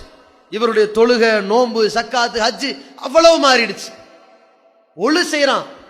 இந்த ஒழு செய்யறதுக்கு பிறகு ஒழு செய்யறதுக்கு முன்னாடி கரெக்டா இருக்குது. பிஸ்மில்லான்னு செஞ்ச அல்லாவின் பெயரால் கரெக்டா இருக்கு. செஞ்ச ஒழு குழப்பமா இருக்குது. ஒழு செஞ்சு முடிச்சுட்டு அஷ்ஹது அல்லா இலாஹ இல்லல்லாஹ், வணக்கத்திற்குரிய அல்லாஹ்வை தவிர யாரும் இல்லை, வஹ்தஹு லா ஷரீக லஹு, அவன் ஒருவன் தான், அவனுக்கு பங்காளி இல்லை, வ அஷ்ஹது அன்ன முஹம்மது அப்துஹு வ ரசூலுஹு, முகமது நபி அல்லாஹ்வுடைய தூதரும் அடியாரும் ஆவாருங்கிறான். முகமது நபி தூதரா ஏத்துக்கிட்டான். ஆனா ஒழு செஞ்சது எப்படி, ஹனஃபி வழியில. ஒழு செஞ்சது எப்படி, ஷாஃபி வழியில. என்ன காரணம், ஏன் இப்படிப்பட்ட குழப்பம்? இப்ப சியாண்டு வழிகிட்டு போனாங்களே, அவன் வழிகிட்டதுக்கெல்லாம் யார் காரணம் தெரியுமா? அவன் நம்பிக்கையில் ஏற்பட்ட குளறுபடி. அவன் முகம்மதை, நபிகள் நாயகத்தை வழிகாட்டியாக ஏற்றிருந்தால், அவர் சொன்ன மாதிரி நான் தொழுவேன், அவர் சொன்ன மாதிரி நான் நோன்பு வைப்பேன், அவர் சொன்னது போன்று ஹஜ் செய்வேன், சியாக்கார ஏத்துக்கிட்டான். எங்க உடஞ்சான்? அலி சொன்ன மாதிரி நான் போர் செய்ய வேண்டாம், எங்களுக்கு அலி தான் ஆட்சியாளர்னா. கடைசியில ஒரு சஹாபியை பின்பற்றி போய் நபிகளாரை பின்பற்ற விட்டுவிட்டு கடைசியில நிலைமை என்ன? தனி மதமா போய் இஸ்லாத்தை கேலி கூத்தாக்கி விட்டான். அதே மாதிரி இன்றைக்கு நம்ம சமுதாயத்துல நபிகள் நாயகத்தை தூதரா பின்பற்றினாங்கன்னு வைங்க, எல்லாத்திலையும் மறுமலர்ச்சி ஏற்பட்டுரும். எப்படி மறுமலர்ச்சி ஏற்படும்? நம்ம சமுதாயத்துல நபிகள் நாயகத்தை தூதரா பின்பற்றி சில காரியத்தை செய்யறாங்க. என்ன பண்றாங்க? நெகம் வெட்டுறாங்க. 40 நாளுக்குள்ள நெகத்தை வெட்டிடுறாங்க. ஏன்? இது சாஃபி அனஃபிலாம் கிடையாது, நபிகள் நாயகம் சொன்னாங்க. நெகத்தை கரெக்டா வெட்டிடுறாங்க. எவ்வளவு சுத்தமா இருக்குது. எந்த முஸ்லிமாவது நாய் வளர்க்குறாங்களா? ஏன் இதை உங்களுக்கு சொல்ல வரேன்னா, சர்வதேச அளவுல முஸ்லிம்கள் தவறு செய்கிறார்கள் என்றோ, சியாக்கள் என்று வழிகிடுகிறார்கள் என்றோ, இஸ்லாத்தின் பெயரால் இஸ்லாத்தை அறியாத, இஸ்லாத்தை கேவலப்படுத்தும் வகையில முஸ்லிம்களுடைய நடவடிக்கைகள் அமைந்ததற்கு முழுக்க முழுக்க யார் காரணம்? இந்த முஸ்லிம் சமுதாயம் காரணம் இல்லை.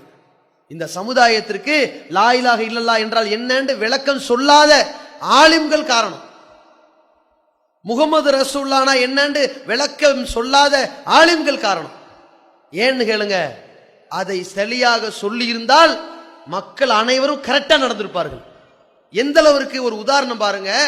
நம்ம முஸ்லிம் சமுதாயத்தில் யாராக இருக்கட்டும், தொழுகிறவன் தொழாதவன், குடிக்கிறவன் குடிக்காதவன், குடிகாரன், முஸ்லீம் பேரை வச்சுக்கிட்டு குடிகாரன் குடிக்கிறது பாவம்னு உனக்கு தெரியும், போய் போதையில குடிச்சிட்டு வந்துடுறான். அப்படிப்பட்ட குடிகாரன் கூட பன்றி இறைச்சி சாப்பிடுவானா? சாப்பிட மாட்டான். தொழுகாதவன் கூட பிஸ்மி சொல்லி அறுக்காத ஒரு உணவு, பிஸ்மி சொல்லப்படல, சாப்பிடுவானா? சாப்பிட மாட்டான். வெட்டி போட்டாலும் சாப்பிட மாட்டான். ஏன்? ஒரு உறுதி, இதுதான் இஸ்லாம் அப்படின்னு நினைச்சிட்டான்ல. அப்ப எது தெளிவா போதிக்கப்பட்டுச்சோ கரெக்டா இருக்கிறான். அந்த மாதிரி இவனுக்கு தொழுகை முறை நபிகள் நாயகம் சொன்னது மாதிரி செய்யணும்னு சொல்லி இருந்தால், நோன்பு இப்படித்தான் வைக்கணும்னு சொல்லி இருந்தால், ஜக்காத்தை இப்படித்தான் கொடுக்கணும்னு சொல்லி இருந்தால் எல்லாம் கரெக்டா செஞ்சிருப்பார்கள். மக்கள் மேல குற்றமே இல்லை, சொல்லிக் கொடுக்க வேண்டிய இடத்தில் உள்ள மார்க்க அறிஞர்கள் மேலதான் குற்றம். அவன் கரெக்டா செஞ்சிருக்கலாமா இல்லையா? ஒரு சாதாரண விஷயங்க, ஒரு வாரிசுரிமை சட்டம். உலகத்திலேயே இஸ்லாம் மாதிரி வாரிசுரிமையை பேணுகிற மார்க்கம் எதுவும் இல்லை. எந்த அளவுக்கு? பெண்ணுக்கு சொத்துரிமை இருக்குதுன்னு சொன்ன மார்க்கம் இஸ்லாம். இன்னைக்கு இந்து சட்டத்தில் இல்ல, கோர்ட்ல போராடுறாங்க. 5% கொடுங்க, 2% கொடுங்கன்னு கெஞ்சுறாங்க. ஆனால் இஸ்லாத்துல தான் பெண்ணுக்கு சொத்துரிமை இருக்குது. கணவனுடைய சொத்திலிருந்து மனைவிக்கு பங்கு இருக்குது. ஒரு அண்ணனுடைய சொத்திலிருந்து தங்கச்சிக்கு பங்கு இருக்குது. பிள்ளைங்க இல்லாட்டி தாய்க்கு பங்கு இருக்குது. பெண்ணுன்னு வந்துட்டா விடணுமா? அவள் தாயாக இருப்பாள், சகோதரியாக இருப்பாள், மகளாக இருப்பாள். சொத்து உரிமை இருக்குன்னு சொன்ன மார்க்கம் இஸ்லாம். எப்படிப்பட்ட ஒரு மார்க்கம்! அவ்வளவு முக்கியத்துவம் கொடுக்கப்பட்டிருக்கிற இந்த மார்க்கத்துல பொம்பளை பிள்ளைக்கு சொத்து தர மாட்டேங்கிறான். என்ன காரணம்? அவங்க மதுகபுல சொத்துரிமை இல்லைன்ட்டாங்க, கொடுக்க மாட்டான். அல்லது இந்த ஆலிம்சா அதை சொல்லி தர மாட்டான். நிலைமை என்ன ஆகி போச்சு? இன்றைக்கு பெண் குழந்தைகளுக்கு அதான் கல்யாணம் பண்ணும்போது கொடுத்துட்டேன்னு சொல்லி விரட்டி அடிக்கிறார்கள். இது இருக்கா இல்லையா? ஒரு இறந்து போன வீட்டில் எவ்வாறு நடந்து கொள்ள வேண்டும் நபிகள் நாயகம் சொல்லிய முறை இந்த சமுதாயத்துக்கு தெரிஞ்சிருந்துச்சுன்னா, இன்னைக்கு என்ன பண்றான்? இறந்து போன வீட்டுல போய் அவன் வீட்டுல சோத்த போடுங்கிறான். எங்க போனாலும் உனக்கு சோறு தேவை, அவன் வீட்டை சோத்த போட சொல்லி அங்க போய் சோற தின்னுட்டு 1வது விருந்து, 2வது விருந்து, 10வது விருந்து, 40வது விருந்து, வருஷ விருந்து. செத்தவன் வீட்டுல இதுக்கு தான் செத்துருக்காங்களா? அட, அவன் வீட்டுல இறக்கத்துல இருக்கிறான், ரொம்ப கலக்கத்துல இருக்கிறான். அந்த மாதிரியான நேரத்துல போய் இறக்கத்தை காட்டணும். நபிகள் நாயகம் சொன்னார்கள், பக்கத்து வீட்டுக்காரங்கெல்லாம் அவர்களுக்கு உணவு சமைச்சு கொடுத்து ஆறுதல் சொல்லுங்க. அடுத்து என்ன செய்யணும்? அண்டை வீட்டுக்காரன் 4 பேர் 5 பேர் கூடி போய் அந்த சடலத்தை குளிப்பாட்டி விடுங்க, நன்கு ட்ரெஸ் போட்டு விடுங்க, மான மரியாதை மறைங்க. அந்த உடல்ல குறை இருக்கும், யார்ட்டையும் சொல்லிடாதீங்க. ஒரு கொப்பளம் இருக்கலாம், ஒரு கட்டி இருக்கலாம், ஒரு சதை தழும்பு இருக்கலாம், அவன் பல வருஷம் மறைச்சிருக்கலாம். நீங்க யார்ட்டையும் போய் சொல்லக்கூடாது. அல்லாஹ் உங்க பாவத்தை மன்னிப்பான் என்று சொல்லி கொடுத்த ஒரு தூதர். அதாவது உயிரோடு இருக்கிறனுடைய குறையவே பரப்பக்கூடியவன் நாளைக்கு அவன் வந்து நம்மள்ட்ட கேள்வி கேட்பான், சண்டை பிடிப்பான். அவனுடைய குறைய பரப்பக்கூடியவன் செத்தவன் நம்மள்ட்ட திருப்பி வந்து கேள்வியாக கேட்க போறான். இவன் குறைய பரப்புறதுக்கு தயங்க மாட்டான். ஆனால் நபிகள் நாயகம் சொல்றாங்க, குளிப்பாற்றியா குறைய மறைச்சிரு, வெளிப்படுத்த கூடாது, எதையும் சொல்லக்கூடாது அப்படின்னு சொன்னாங்க நபிகள் நாயகம். செய்யறாங்களா? இவன் குளிப்பாட்டுறதுக்கு காசு கேட்கறான், கஃபன் துணி போடுறதுக்கு காசை கொண்டு வாங்குறான், அடக்கம் பண்றது குழிய தோண்ட சொன்னாங்க, அதுக்கு இவன் காசு கேட்கறான். நபிகள் நாயகம் என்ன செய்வாங்க, அந்த சடலத்தை வைத்த உடனே விசாரிப்பார்கள்.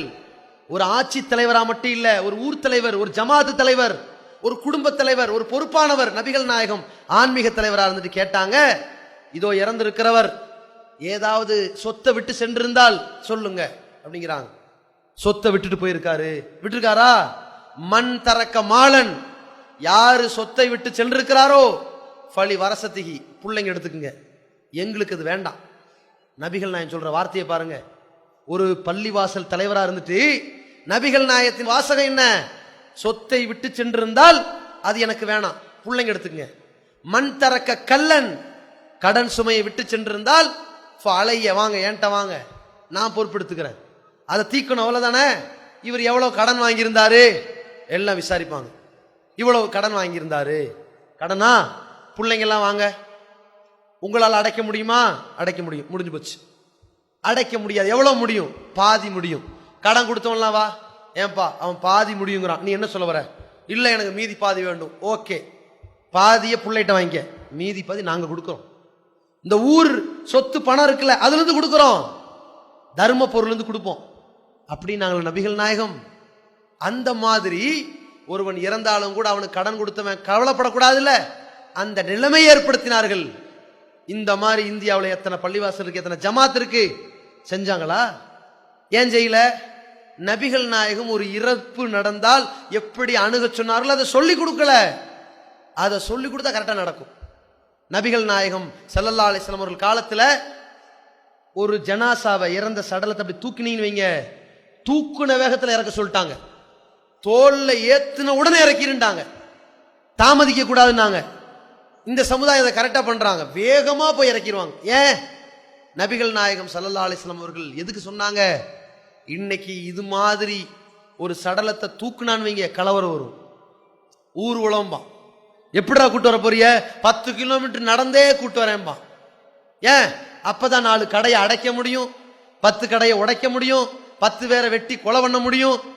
இத கங்கணம் கட்டிட்டு இந்த சாவை எதிர்பார்ப்பான். அதானே வச்சுக்கணும், இந்த ஊர்வலம் வச்சுக்குவோம், கூட்டத்தோட குடும்பம் நினைப்பான். நபிகள் நான் என்ன சொல்றாங்க, இந்த இறப்பில் யாருக்கும் கலக்கம் பாதிப்படக்கூடாது, அதை தோல்ல எடுத்த வேகத்துல கீழே வை அப்படின்னாங்க. பல காரணங்கள் இதுக்கு சொன்னார்கள். ஆனாலும் இது சமுதாயத்துக்கு எவ்வளவு பலன் தருது. இதை நம்ம சமுதாயம் கரெக்டா கடைபிடிக்கிறோம், எல்லா ஜமாத்தார்களும் கடைபிடிக்கிறோம். இதை கடைபிடிக்கிற நாம நபிகள் நாயகத்தின் எல்லா வழிமுறையும் ஏன் கடைபிடிக்கல? அப்ப நபிகள் நாயகம் என்ன சொன்னாங்கன்னு முழுசா வந்து சேரல. இன்னையுமே சமுதாயத்திற்கு எப்படி தொலை சொன்னாங்கன்னு சேரல. ஆனா கொஞ்ச நஞ்சத்தை செய்யறோம். இஸ்லாம்னா அவ்வளவு சிறந்த மார்க்கமா போய் சேருது. நம்ம கரெக்டா கடைபிடிக்கிறோம். ஆண்கள் ஆண் உறுப்புல விருத்த சேதனம் செய்யறாங்க, சிறு குழந்தையில விருத்த சேதனம் செய்யறாங்க. ஏன்? குழந்தையாக இருக்கிற பொழுது, அது கருவறையில் இருக்கிற பொழுது, அந்த குழந்தையின் அந்த உறுப்பில் அந்த மேல் தோல் மூடி இருந்தால்தான் அந்த குழந்தைக்கு பாதுகாப்பு. நீர் குமிழில இருக்குது, அந்த நீர் போய் அந்த உறுப்புல பற்றக்கூடாது, உடம்புல கேடு வந்துடும். அந்த தோல் மூடி இருக்கு. இப்போ பிறந்து வெளியே வந்ததுக்கு பிறகு இப்ப சிறுநீர் அங்க தங்க கூடாது, அந்த தோலை எடுத்தாதான் பாதுகாப்பு. சிறுநீர் தங்குச்சுன்னா கேடு. அதனால என்ன பண்றாங்க, அந்த முன் தோலை எடுக்கிறாங்க. கத்துனாங்கிற பேர்ல சுன்னத்துன்னு ஒண்ணு செய்யறாங்க. இதை நம்ம சமுதாயம் செய்யுது. அது எல்லா முஸ்லீமும் கரெக்டா செஞ்சிடறாங்க. இந்த காரியம் நபிகள் நாயகம் சொன்னாங்க செஞ்சாங்க, தவிர சாபிய நபிலாம் கிடையாதுங்க. நபிகள் நாயகம் சொன்னாங்க செஞ்சாங்க. ஏன்? நாங்களாம் முஹம்மது ரசூலுல்லாஹ்னு ஏத்துக்கிறோம், அதனால கரெக்டா நபிகள் நாயகம் சொன்னது செய்யறோங்கிறாங்க. செஞ்சிடறாங்கல்ல. இன்னைக்கு உலகமே எப்படி பாக்குது, இது கரெக்டு, நிறைய தொத்து நோயிலிருந்து பாதிப்பு, அந்த மாதிரியான பால்வினை நோய் வராது, கிருமிகள் அண்டாது அப்படின்னு ஜப்பான், ஜிம்பாப்வே போன்ற நாடுகளை எல்லாம் அனைத்து தரப்பு ஆண்களும் கண்டிப்பா விருத்த சேதனம் செய்யணுங்கிறான். ஏன்? இது ஒரு இயற்கை மார்க்கம். அழகான ஒரு வழிமுறைன்னு அதை காப்பி அடிச்சு செய்யறாங்களா இல்லையா? அப்ப நபிகள் நாயகத்தின் போதனை இங்க கடைபிடிக்கிற மக்கள் தூய்மையா முழுமையா நபிகள் நாயகத்தின் போதனை கடைபிடிக்க மாட்டாங்க. இந்த கத்னாவை ஒரு நகை வெட்டுற மாதிரி ஒரு காரியம் அது. இந்த கத்னாவை என்ன பண்றான், ஊரெல்லாம் கூப்பிட்டு சோத்த போடுறான். புள்ளைக்கு கத்னா வச்சதுக்கும் சோத்த போட்டதுக்கு என்ன, இதெல்லாம் இன்னைக்கு பரவாயில்லைங்க. கத்னா முகாம், இலவச கத்னா முகாம் நடத்திட்டு போயிடும். நாங்கெல்லாம் எதுக்கு அதை போய் செலவு பண்ணிட்டு இருக்கிறியன்ட்டு செலவு இல்லாம எளிமையா கொண்டு போயிடுறோம். இவங்க இதுக்கு ஒரு சோட போட்டுக்கிட்டு இருந்தாங்கல்ல, ஒரு காலத்தில் அவனை குதிரையில ஏற்றிக்கிட்டு கிடந்தாங்க மாப்பிள்ளை மாதிரி. இதுல என்னங்க அவன் மாப்பிள்ளையானா கல்யாணமான மாதிரி நினைச்சுக்கிட்டு சுண்ணத்து கல்யாணம், அதுக்கு பேரு சுண்ணத்துனா வழிமுறை. எல்லா வழிமுறையும் பின்பற்றவனை தூர விட்டுட்டு ஒரு வழிமுறையை மட்டும் பின்பற்றணும்னு வச்சுக்கிட்டு சுண்ணத்து கல்யாணமா பண்றது அத்தனையுமே வழிகேடு. ஆம்பளை பிள்ளை கொண்டு செஞ்சாச்சா பொம்பளை பிள்ளை கொண்டு செய்யணுமே கேட்பாங்களே, காதை குத்திடுவோம் ஒண்ணு வச்சுட்டாங்க. இது காது குத்துறது இஸ்லாத்துல இருக்கா? இல்ல. இதன் பேர்ல ஊரை குட்டுறது நபிகள் நாயகம் சொல்லலையே, இப்படி ஒரு செலவு வைக்கலையே, சாதாரணமா செஞ்சுட்டு போக வேண்டியதானே. அப்ப நபி ஸல்லல்லாஹு அலைஹி வஸல்லம் அவர்கள் சொன்ன ஒன்றை மக்களுக்கு சொன்ன ஆலிம்சாக்கள் சொல்லாத ஒன்றை ஏன்பா செய்றீன்னு கேட்க மறந்துட்டாங்க. இதன் காரணத்துல என்ன நடக்குது, நம்ம சமுதாயத்துல திருமண முறை மாறிடுச்சு, தொழுகை முறை மாறிடுச்சு, கொடுக்கல் வாங்கல் முறை மாறிடுச்சு. நம்மால் ஒரு வீடு வாடகைக்கு விடுறான்னா ஒத்திக்கு விடப்படும் எழுதியிருக்கிறான். ஒத்திக்கு விடுறது பாவம்னு தெரிய வேண்டாம். ஏங்க ஒரு 5 லட்சம் ரூபா 3 லட்சம் ரூபா நான் அட்வான்ஸ் வாங்கிக்கிறேன், அட்வான்ஸை வாங்கிட்டு ஒரு வருஷம் அவனுக்கு வாடகை இல்லாம கொடுக்குறேன். இப்ப என்ன லாபம் அவனுக்கு? திருப்பி ஒரு வருஷம் கழிச்சு 3 லட்சம் வாங்கிக்கிறான். அவனுக்கு என்ன லாபம்? ஒரு வருஷம் அந்த வீட்டில் குடியிருந்தான்ல, அதுதான் அவனுக்கு வட்டி. 3000 ரூபாய் வாடகை கொடுத்துருந்தானா 36,000 ரூபாய் கிடைக்கும்ல, 36 3,30,000 கிடைச்சு போச்சுல அவனுக்கு. இவனுக்கு என்ன லாபம்? 3 லட்சத்தை வாங்கி இவன் வட்டி கொடுத்து திங்கிறான். நபிகள் நாயகம் இப்படி ஒரு மார்க்கத்தை சொன்னாங்களா? லானல்லாஹு ஆக்கில ரிபா, வட்டி வாங்கி திங்கிறவன் அல்லாஹ் நாசமாக்கிடுவான். நாங்க ஓ மூக்கிலகு வட்டிக்கு கொடுக்குறானே அவனை நாசமாக்குவான். நாங்க ஓ காத்திபகு அதை எழுதி வைக்கிறானே அவனை நாசமாக்குவான். நாங்க ஓ ஷாஹிதஹி அதுக்கு சாட்சியார் 2 பேர் நிற்கிறானே அவனை நாசமாக்குவான். நாங்க ஏன் ஒட்டுமொத்த உலகமே வட்டியில தான் சாகுது. என்ன காரணம்? என்னங்க காரணம்? இன்னைக்கு ஒவ்வொன்றும் விலைவாசி கூடி கிடக்குதே. இதெல்லாம் விலைவாசியா? எப்படி தாறுமாறா ஒரு சர்வ சாதாரணமா நம்ம வாங்கக்கூடிய ஒரு அரிசி இருக்குதே, எவ்வளவு ரூபா வாங்குறிய? இந்த அரிசியினுடைய சரியான சராசரியான விலை எவ்வளோ? 1 கிலோ 3 ரூபாங்க. அதான் உண்மையான விலை, 3 ரூபா தான் விலை. உங்க கைக்கு வரும்போது எவ்வளவு வருது? 40 வாங்குறான், 50 வாங்குறான், 80 வாங்குறான், 90 வாங்குறான், 150 வாங்குறான். இந்த ஆள் என்ன பண்ணார்? நான் ஆட்சிக்கு வந்தால் திடீர்னு அறிவிச்சார், பருப்பு விலை கடுமையா இருக்கிறது, அதை குறைப்பேன்னாரு. எப்படிடா குறைப்பேன்னு பார்த்தா வெங்காய விலை கூட்டிட்டாரு, மற்ற பொருள் எல்லாம் விலை கூட்டிடுச்சு. திடீர்னு பார்த்தா பருப்பு விலை 85 ரூபாய்ங்க, வெங்காய விலை 90 ரூபாய்ங்க. ஓஹோ, 90 ரூபாய் வெங்காய விலையை விட பருப்பு விலை குறைவு. இப்படித்தான் குறைப்பான் நானோ இவன். நம்ம குறைப்பேன் 5 ரூபாய்க்குவான்னு நினைச்சோம். இவன் குறைச்சான் பாருங்க, இப்படி ரொம்ப நல்லா குறைச்சான். ஏன்? எந்த ஆட்சியாளர் வந்தாலும் தண்ணியை இலவசமா தருவேன் முடியாது. எவன் தருவான் இலவசமா? அதெல்லாம் தர முடியாது. இந்த உலக போர்னு சொல்லி வச்சிருக்கிறான், 3வது உலக போர்னு. அப்படி ஒரு உலக போர் வரும்னா தண்ணிக்காகத்தான் வரும். எந்த தண்ணி நமக்கு ஃப்ரீயா கிடைக்குதுங்கிறிய? இங்க காவேரி யாருன்னு வந்துட்டு இருக்குதுல, அதை நாமளா போய் குடத்துல எடுத்துட்டு வந்தாலும் காசு இப்ப தூக்கிட்டு வரணும்ல. சொமக்குழி என்ன சுக்கு 1/4 ரூபா, சொமக்குழி 3/4 ரூபா மாதிரி ஆகி போயிரும். இங்க வாங்கினா 5 ரூபா குடம் தண்ணி, அங்க அள்ளிட்டு வந்தீங்கன்னா அது அள்ளிட்டு வரைக்கும் 45 ரூபா பெட்ரோல் செலவு ஆகும்ல. இப்ப என்ன பண்ணுவீங்க? காசு உங்களுக்கு பைப்ல அரசாங்கம் விடுறான கார்பரேஷன், அவன் காசுக்கு தான் வாங்கி விடுறான், அதுக்கு பல கோடியை ஒதுக்குறான். தண்ணிக்கு கூட காசு ஃப்ரீயெல்லாம் தர முடியாதுங்க. ஒரு நாட்டில் அறிவிச்சான், எரித்ரியாங்கிற நாட்டில், நான் தண்ணியை இலவசமா தரப்போறேன்டான். அறிவிச்சோடனே ஆட்சியவே கலைச்சிட்டாங்க, ஆட்சிக்கு எதிராக யுத்தமே பண்ணாங்க. ஏன்? முடியாது. ஏன்? காசுக்கு தான் விற்க முடியும். அப்படி உலக அளவுல போயிடுச்சு தண்ணி.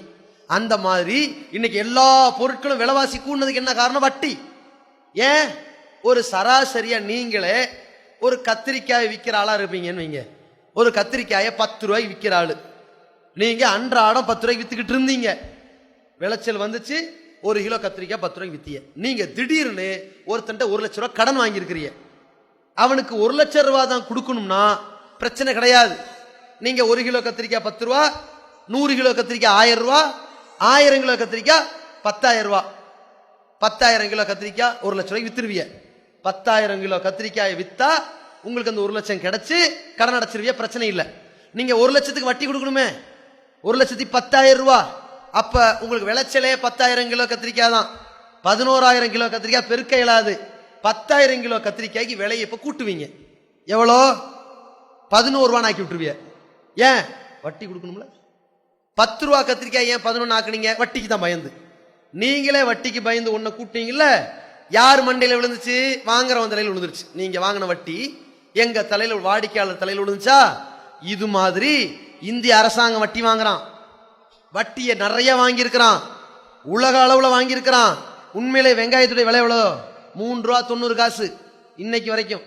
பெரிய வெங்காயம் நாசிக்ல இருந்து எடுக்கிறான். இந்த நாணயம் அடிக்கிறாங்கல்ல நாசிக்கு, அங்கிருந்தா கொண்டு வராங்க பெரிய வெங்காயம். அது 3 ரூபா 90 காசு. சுமக்கூலி எவ்வளோ? 45 ரூபா ஆச்சா? எல்லாம் வட்டி தான். டீசலுங்கிற பேர்ல விலையை கூட்டிட்டான், பெட்ரோலுங்கிற பேர்ல கூட்டிட்டான், எல்லா விலைவாசியும் கூட்டி வச்சுட்டான். அப்படியே கொண்டு வந்து 50 ரூபாய் கொடுக்குறான். அப்ப இது மாதிரி விலைவாசி கூட்டினது காரணம் வட்டி. ஒவ்வொருத்தனும் விலைவாசி கூட்டுறது காரணம் வட்டி. ஒரு சமுதாயத்தின் உழைப்பை, ரத்தத்தை உறிஞ்சுகிட்டு இருக்கிறது வட்டி. அத நபிகள் நாயகம் சொன்னாங்க, சபித்தார்கள். இது மாதிரி உலகத்துல எந்த மதத்துல மார்க்கத்திலேயாவது ஒருத்தன் சபிச்சானாங்க? இஸ்லாத்துல சபிக்கப்பட்டிருக்குது. ஆனா இவன் ஒத்திக்கு வீடு கொடுக்கறானே, என்ன காரணம்? இவனுக்கு தெரியல இன்னைக்குமே. அப்ப இஸ்லாத்தை பற்றிய உண்மை புரியாத காரணத்தினால், நபிகள் நாயகத்துடைய வழிமுறை புரியாத காரணத்தினால், இஸ்லாத்தின் பெயரால் இவன் முஸ்லீம்னு பேர் வச்சுக்கிட்டு பண்ற பல காரியங்கள் மார்க்க விரோதம். அப்ப இந்த காரியங்கள் இருந்து அவனை மீட்டு எடுத்து சராசரியான ஒரு முஸ்லீம் இப்படி இருக்க வேண்டும்.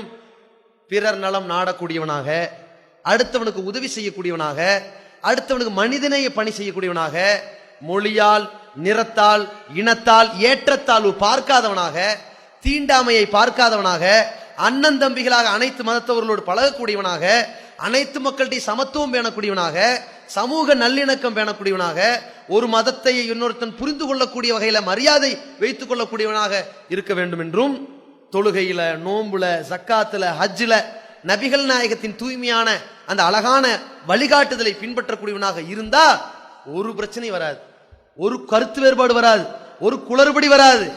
எப்படி உருவாகிறாங்க? நபிகளாரை பின்பற்றுவது போல நபித்தோழர்களை பின்பற்றோன்னு போறான். சமுதாயத்தில் பெரிய ஒரு குழப்பம் உண்டாகுது. அடுத்த ஒருத்தன் வரான், நபித்தோழர்கள சில நபித்தோழர்களை பின்பற்ற போறேன்றான். அதுல ஒருத்தன் அலியை பின்பற்ற போறேங்கிறான், ஒருத்தன் உஸ்மானை பின்பற்ற போறேங்கிறான், ஒருத்தன் அபு ஹனீஃபாவை பின்பற்றேங்கிறான், ஒருத்தன் ஷாஃபியை பின்பற்றேங்கிறான். கடைசியில் அவ்வளவு பேர் எங்க போறான்? நரகத்துல போய் விழுகிறான். நபிகள் நாயகத்தை பின்பற்றுவோம் எங்க போவான்? மை யுத்தி இல்லாக ஒரு ரசூலஹு ஃபகது ஃபாஸ ஃபௌஸன் அலீமா.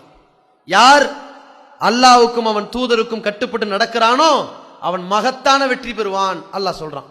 இதுல யாருக்கும் அல்லாஹ் கொடுக்கல இடத்தை, அல்லாஹ்வுக்கு தூதருக்கு தான் கட்டுப்படணும். இதான் மார்க்கம். நபிகள் நாயக தூதர்னு சொன்னா பத்தாது, சொன்னா நபிகள் நாயகத்தை தூதராக ஏற்றுக்கொண்டால் அது மட்டும் பத்தாது, என்னுடைய செயலை காட்டணும். நான் நபிகள் நாயகத்தை தூதரா பின்பற்றேன்னு காட்டணும். ஆனா நம்ம ஆலிம்சாக்கள் என்ன பண்றாங்க தெரியுமா? எல்லா காரியத்தையும் மறைச்சிட்டாங்க. தொழுகை, நோன்பு, சக்காத்து, ஹஜ்ஜு, கொடுக்கல் வாங்கல் எதுலையும் நபிகள் நாயகம் தெரிய மாட்டாங்க. உங்களுக்கு சொல்லி கொடுக்கல. எப்ப சொல்லி கொடுப்பாங்க தெரியுமா? சாகும்போது வருவாங்க. செத்த பிறகு நேர வந்துட்டு உன்னிடத்தில் 2 மலக்குமார்கள் வருவார்கள். செத்த பிறகு உனக்கு எப்படிங்க கேட்கும்? 2 மலக்குமார்கள் வருவார்கள். உன் இறைவன் யார் என்று கேட்பார்கள். அல்லான்னு கரெக்டா சொல்லிரு. அவன் உயிரோடு வாழும்போது தர்கான்னு விழுந்துட்டு கிடந்தான், அப்ப திருத்தல அவனை. உன்னுடைய இமாம் யார் என்று கேட்பார்கள். நபிகள் நாயகம் சொல்லிரு. இவ்வளவு நாளா ஷாஃபின்டான், இவ்வளவு நாள் அனஃபின்னா, இது எங்க பள்ளி உங்க பள்ளி அடிச்சுக்கிட்டு கிடந்தான். மௌத்தா பண்ண பிறகு நபிகள் நாயகத்தை சேர்த்தான். ஏன்னா அங்க கேள்வி ஷாஃபியை பத்தி இல்ல, ஹனஃபிய பத்தி இல்ல. உன் இறைவன் யார் இதான் கேள்வி. அல்லான்னு சொல்லணும். இப்ப இந்த அண்ட சராசரி படைச்ச இறைவன் ஒரு இறைவன் சொல்லணும். இஷ்டத்துக்கு சொல்லிட்டு போக முடியாது. படைப்பினங்களை எல்லாம் இறைவன், கண்டது இறைவன் சொல்ல முடியாது. இவை அனைத்தையும் படைச்சவன் தான் இறைவன் சொல்லணும். இப்ப அந்த பதில் வரணும். உன்னுடைய மார்க்கம் என்ன? எங்களுக்கு தெரிஞ்சதெல்லாம் மார்க்கம். அஜர் சொல்லி கொடுத்ததெல்லாம் மார்க்கம் சொல்ல முடியாது. திருக்குரான் மார்க்கம், திருநபியின் வழிகாட்டுதல் மார்க்கம்னு சொல்லணும். இஸ்லாம் தான் மார்க்கம்னு சொல்லணும். இதை தாண்டி வேற எதை பின்பற்றினாலும் மார்க்கம் ஆகாது. உன்னுடைய தூதர் யாருன்னு கேட்கப்படும். நபிகள் நாயகத்தை பத்தியே காட்டி எடுத்தப்பட்டு, எப்படி நபிகள் நாயகத்துக்கு மேராஜ் என்ற பயணத்தில் எல்லா இறை தூதர்களும் காட்டப்பட்டார்களோ அது மாதிரி இவனுக்கு நபிகள் நாயகம் காட்டப்படுவார்கள். இவரை பத்தி தெரியுமா? இந்த முகமதை பற்றி கேள்விப்பட்டிருக்கிறியா? பின்பற்றதை பத்தி சொன்னாங்களா? சொன்னார்கள். கரவுத்து கித்தாப் அல்லா, நான் வேதத்தை படிச்சிருக்கிறேனே, ஓ தரை துகா சிந்திச்சிருக்கிறேனே, நல்லா புரிஞ்சு செயல்பட்டு இருக்கனே, அவரை பின்பற்றி இருக்கிறனே அப்படிமா உடனே சொர்க்கத்தின் வாசல் திறக்கப்படும். இந்த பாக்கியத்திற்குத்தான் நாங்க சொல்றோம் முஹம்மது ரசூலுல்லாஹ் என்பது வார்த்தையில ஏத்துக்கிட்டா பத்தாது, வாழ்க்கையில ஏத்துக்கணும். அவங்க சொன்ன மாதிரி நம்ம தொழுவோம், பிரச்சனை முடிஞ்சு போயிடும். இன்னைக்கு சமுதாயத்துல இவ்வளவு பிரிவினர் இருக்குல்ல, சாஃபி, அனஃபி, மாலிகி, அம்பலி, ஜமாத் இஸ்லாமி, ஜமாத் அகலே ஹதீஸ், அகலே குர்ஆன் வல் ஹதீஸ் வ சஹாபா, சலஃபு, இப்படின்னு இவ்வளவு பிரிஞ்சிருக்காங்க இல்ல.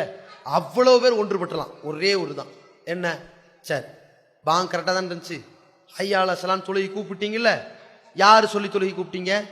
இந்த பாங்க உங்களுக்கு சொல்லி கொடுத்தது யாரு? நபிகள் நாயகம். அதோட நிற்போம்.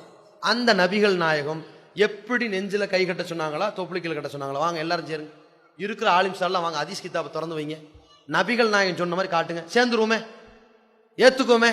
இல்லப்பா நபிகள் நாயகம் தொப்புளு கீழே கை கட்டி தொலை சொன்னாங்கன்னு ஆதாரம் இருக்குப்பா சொல்லுங்களேன். இருந்துச்சுன்னா அப்படின்னு செய்வோம், இல்லாட்ட விட்டுருவோம், விட்டுட்டு போக வேண்டியதானே.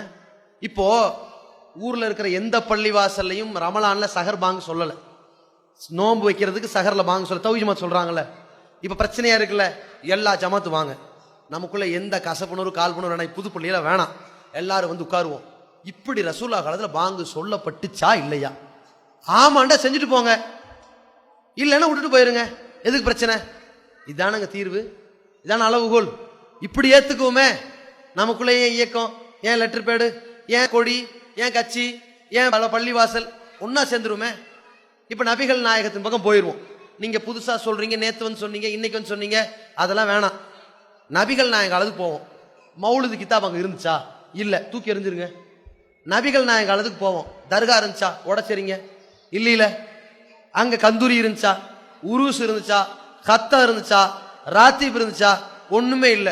திக்ர் மஜ்லிஸ்ங்கிற பேர்ல இருட்டு திக்ர் இருந்துச்சா? இல்ல. காலில் உழுகிற கலாச்சாரம் இருந்துச்சா? இல்ல.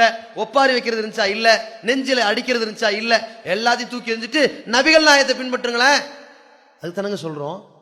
இந்த தகவலை, இந்த செய்தியை நம்ம சமுதாயத்திற்கு சொன்னால் கண்டிப்பாக நம்ம சமுதாயம் மாறி வருவார்கள். மாறாமல இருக்க மாட்டாங்க. நம்ம மக்களுக்கு தெரியலைங்க, தெரிஞ்சா கரெக்டா நபிகள் நாயகத்தை பின்பற்றுவாங்க. நம்ம மக்களுக்கு என்ன கோவமா? அதெல்லாம் இல்ல, காழ்ப்புணர்ச்சி எல்லாம் இல்ல.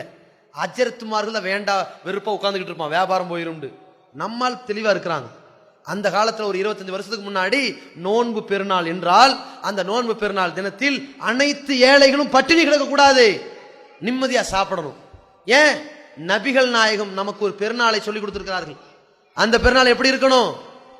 பட்டாசு வெடித்து ஒரு பெருநாள் கொண்டாடுறாங்க, அது அவர்கள் மகிழ்ச்சியை கழிக்கிறாங்க. ஆனா நிலைமை என்ன ஆகுது?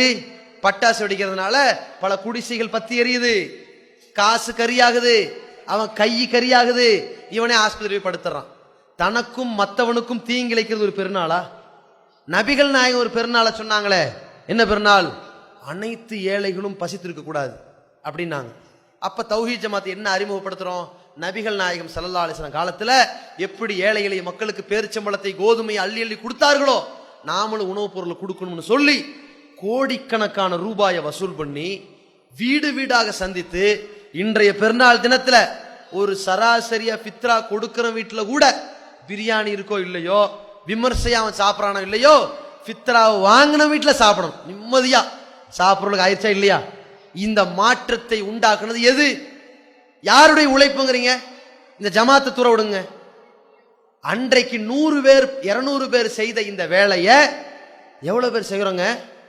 எவ்வளவு பேர் செஞ்சுக்கிட்டு இருக்கோம்? கோடிக்கணக்கான மக்கள், இந்தியா முழுவதும் கோடிக்கணக்கான முஸ்லிம்கள் ஃபித்ரா கொடுக்கிறோம்.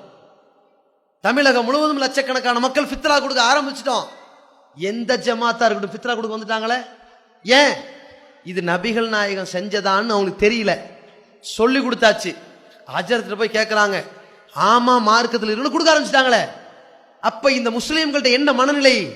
இது மார்க்கத்தில் உள்ளதுன்னு புரிஞ்சா செய்வாங்க. கரெக்டா புரிஞ்சுட்டா போதும், கரெக்டா செய்வாங்க. அதுக்கு இன்னொரு நிதர்சன சான்று என்ன தெரியுமா? நம்ம சமுதாயத்துல 20 வருஷத்துக்கு முன்னாடி ரமலான்ல இறுதி ஒற்றைப்படை இரவு இருக்குல்ல, 21, 5, 7, 23, இதுல யாரும் பள்ளிவாசல் திறந்து வச்சு பெரிய இபாதத்துல ஈடுபட மாட்டாங்க. 27 மட்டும்தான் பெருனா, பாக்கி 29 நாள் சும்மா தான் இருப்பாங்க. இன்னைக்கு என்ன? எல்லா பள்ளி வாசலையும் 21, 23, 25, 27, 29 வந்தது. ஏன்? 1000 மாதங்களை விட சிறந்த இரவு ஒரு இரவுல இல்ல. அதை அடைவதற்கு 5 இரவு முழிக்கணுங்கிற கொள்கை இதுதான் நபிகள் நாயகம் சொன்னாங்கிற கருத்து பரவனதுதான் காரணம். அதை முஸ்லிம்கள் புரிஞ்சுக்கிட்டாங்கல்ல, மாற்றம் வருதா இல்லையா? இது மாதிரி நபிகள் நாயகத்தின் எல்லா வழிமுறையும் புரிந்து கொண்டால் அல்லாஹ் சொல்கிறான், வமையுத்தில்லாஹ வரசுலஹு, யார் அல்லாஹ்வுக்கும் அவன் தூதருக்கும் கட்டுப்பட்டு நடக்கிறார்களோ ஃபஉலாயிக மஅல்லதீன அன்அமல்லாஹு அலைஹிம் மினன் நபியீன், மறுமை நாளில் உலக மாந்தர்கள் ஒன்று கூட்டப்படுகிற இடத்தில் ஆதமு நபியிலிருந்து இறுதி நாள் வரும் வரை மக்கள் அனைவரும் ஒன்று திரண்ட இடத்துல நபிகள் நாயகம் தான் முதல்ல சொர்க்கத்திற்கு போவதற்கு ஒரு பாலத்தை கடக்கணும். அந்த பாலத்தை கடக்கிற முதல் ஆள் யாரு? நபிகள் நாயகம். அதுக்கு பின்னாடி பெரிய சமுதாயம். அப்படிப்பட்ட கூட்டத்தில் இவன் நபிமார்களோடு இருப்பான், வசித்தீகீன் உண்மையாளர்களோடு இருப்பான், வசுகதா உயிர் தியாகிகளோடு இருப்பான், வசாலிஹீன் நல்ல அடியார்களோடு இருப்பான். யாரு? அல்லாஹ்வுக்கும் தூதருக்கும் கட்டுப்பட்டு தன்னுடைய வாழ்க்கையின் அனைத்து காரியங்களும் செய்பவன் இப்படி இருப்பான். அந்த மாதிரி நாமெல்லாம் மறுமையில எழுப்பப்பட்ட உடனே நபிகள் நாயகம் சொல்றாங்க, நான் மலக்கு ஊதுவார், பெரிய ஒரு சத்தம் வரும், உலகம் அழிஞ்சு போயிடும். மீண்டும் ஊதுவார், எல்லாரும் எழுப்பப்படுவார்கள், அணிதிரண்டு ஓடுவார்கள். 50,000 ஆண்டுகள் மதிப்புள்ள ஒரு நாளில் முதல்ல நான் தான் எழுப்பப்படுவேன். நான் எழுப்பப்படும் போது பார்த்தா அங்க மூசா அலைஹிஸ்ஸலாம் நிற்பாரு. இவர் எனக்கு முன்னாடி எந்திரிச்சாரா எனக்கே தெரியாது, அவரு நிற்பாரு. அதுக்கு பிறகுதான் எல்லாரும் எழுப்பப்படுவார்கள். இப்போ ஃபிரௌன் என்கிற கொடுங்கோலனோடு சில பேர் நிற்பார்கள், பயங்கரவாதிகளோடு சில பேர் நிற்பார்கள், அநியாயக்காரனோடு சில பேர் நிற்பார்கள், முகமது நபியோடு சில பேர் நிற்பார்கள். யார்? அல்லாஹ்வுடைய தூதர் அவர்களிடத்திலே ஒரு நபித்தோழர் கேட்கிறார், அல்லாஹ்வின் தூதரே, நான் உங்களை அதிகமாக நேசிக்கிறேன், உங்கள் சொல்படி கரெக்டா செயல்படுறேன், நான் நாளைக்கு எங்கே இருப்பேன்? நபி ஸல்லல்லாஹு அலைஹி வஸல்லம் சொன்னாங்க, அல் மர்உ மஅ மன் அஹப்ப இலை. இந்த மனிதன் அதான் அதிக நேசித்து பின்பற்றதா சொல்லிட்டாரே, யார் அதிக நேசித்து பின்பற்றதா சொல்லிட்டாரோ அவரோடைய இருப்பார். ரசூலா போயிட்டாங்க, என்ன தானப்பா பின்பற்றேன்ன, நீ என்னோட இருப்பேன்டாங்க. இதைத்தான் செய்ய சொல்றோம். நபிகள் நாயகத்தை பின்பற்றினால், நபிகள் நாயகம் சொன்னபடி நடந்தால், ஒரு அமலா இருந்தாலுங்க, இது இறை தூதர் சொன்னாங்க நான் கரெக்டா செய்வேன், எனக்கு வேற யார் சொன்னாலும் சரி, எனக்கு இறை தூதர் தான் மார்க்கம்னு ஏத்துக்கிட்ட ஒரு செயல், ஒருத்தன் உள்ள வந்துட்டான், வேற எந்த செயலும் தெரியல. நபிகள் நாயகம் சொல்றாங்க, அனாதைகளை பராமரிப்பதற்கு யார் பொறுப்பெடுத்துக் கொள்கிறானோ அவனும் நானும் மறுமையில இப்படி இருப்போம். நாங்க பக்கத்துல அவன் என்கிட்ட வந்துட்டான், நெருங்கிட்டான். நாங்க ஏன் இந்த இறை தூதரோட நெருக்கி வைக்கிற காரியங்கள் இவ்வளவு நல்ல காரியங்கள். நம்ம நல்லவன் ஆயிரும், மனிதனை மிக்கவன் ஆயிரும், இரக்க குணம் கொண்டவன் ஆயிரும், மனிதனாகும். நம்மை புனிதனாக ஆக்கக்கூடிய ஒரு செயல் எது? நாம் இறை தூதரை பின்பற்றினால் அது ஆக்கும். அதுதான் அல்லாஹ் சொல்றான், குல் இன் குன்தும் துஹிபூன் அல்லாஹ, நீங்கள் அல்லாஹ்வை நேசிப்பவர்களாக இருந்தால் ஃபத்தபியூனி, முஹம்மதாகிய என்னை பின்பற்றுங்கள். யுஹிபுக்கும் உள்ள, அல்லாஹ் உங்களை நேசிப்பான். அல்லாஹ்வே நம்மளை நேசிக்க ஆரம்பிச்சு நம்மளாம் யார் இந்த உலகத்துல சிறந்த மனிதராக ஆரம்பிச்சிரும். அல்லாஹ்விடத்தில் மனித குலத்திலேயே சிறந்த மக்களா போய் நிற்போம். அப்படிப்பட்ட வாழ்க்கைக்காக உங்களை அழைக்கிறோம். முஹம்மதை ரசூல்லா என்று ஒப்புக்கொண்டால் பத்தாது, அவர்கள் சொன்னது போன்று என்னுடைய செயல் துரும்பாக இருந்தாலும் சரி, இந்த தூதரின் சொல்லைத்தான் ஏற்று நடப்பேன் என்று சொல்லக்கூடிய நன்மக்களாக நாம் மாறுவதற்கு, பிற மக்களையும் மாற்றுவதற்கு, இவன் இறக்கும் தருவாயில என்ன கை சேதத்துக்கு வரக்கூடாது. நாளை மறுமையில் எழுப்பப்பட்ட உடனே அந்த நரக நெருப்புல வாட்டி வதைக்கப்படுகிற பொழுது, யா லைத்தனா அத்தான அல்லாஹ வ அத்தான ரசூலா, அல்லாஹ் கட்டுப்பட்டு கூடாதா, தூதர் கட்டுப்பட்டு கூடாதா என்று கவலைப்படணும் ஆக்கிடக்கூடாது. எந்த அளவுக்கு முகம்மதை தூதர் என்று ஒப்புக்கொண்டு அந்த முகம்மதை பின்பற்றாமல் நடந்தால் அவன் மிகப்பெரிய அநியாயக்காரன். அல்லாஹ் சொல்றான். எப்படி சொல்றான்? கைஃப யஹ்தில்லாஹு கௌமன் கஃபரு பாத ஈமானிஹிம், சில பேர் இருக்கிறார்கள் இறை நம்பிக்கை கொண்டு விட்டு நிராகரித்து விட்டார்கள், இவர்களுக்கு எப்படி நேர்வழி கிடைக்கும்? வ ஷஹிது அன்னர் ரசூல ஹக்குன், ஆனா அவங்க எப்படிப்பட்டவங்க தெரியுமா? தூதர் இருப்பது உண்மைன்னு ஏத்திருக்கிறார்கள். அல்லாஹ் சொல்றான் பாருங்க, தூதர் இருக்கிறது உண்மைதான், தூதர் வந்தது உண்மைதான், முகமது தூதர் ஏற்றுக்கொண்டது நாங்க உண்மைதான் அப்படின்னு ஏற்றும் இருக்கிறார்கள். ஆனால் இந்த மார்க்கத்தை பின்பற்றாமல் போனார்களே, இது போன்ற அநியாயக்காரர்களுக்கு அல்லாஹ் நேர்வழி காட்ட மாட்டாங்கிறான்.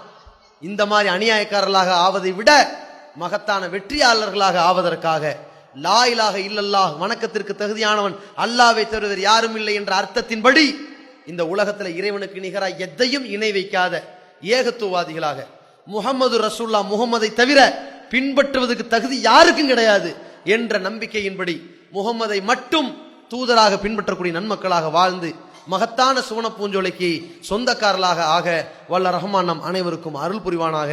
அஸ்ஸலாமு அலைக்கும் வரஹ்மத்துல்லாஹ்.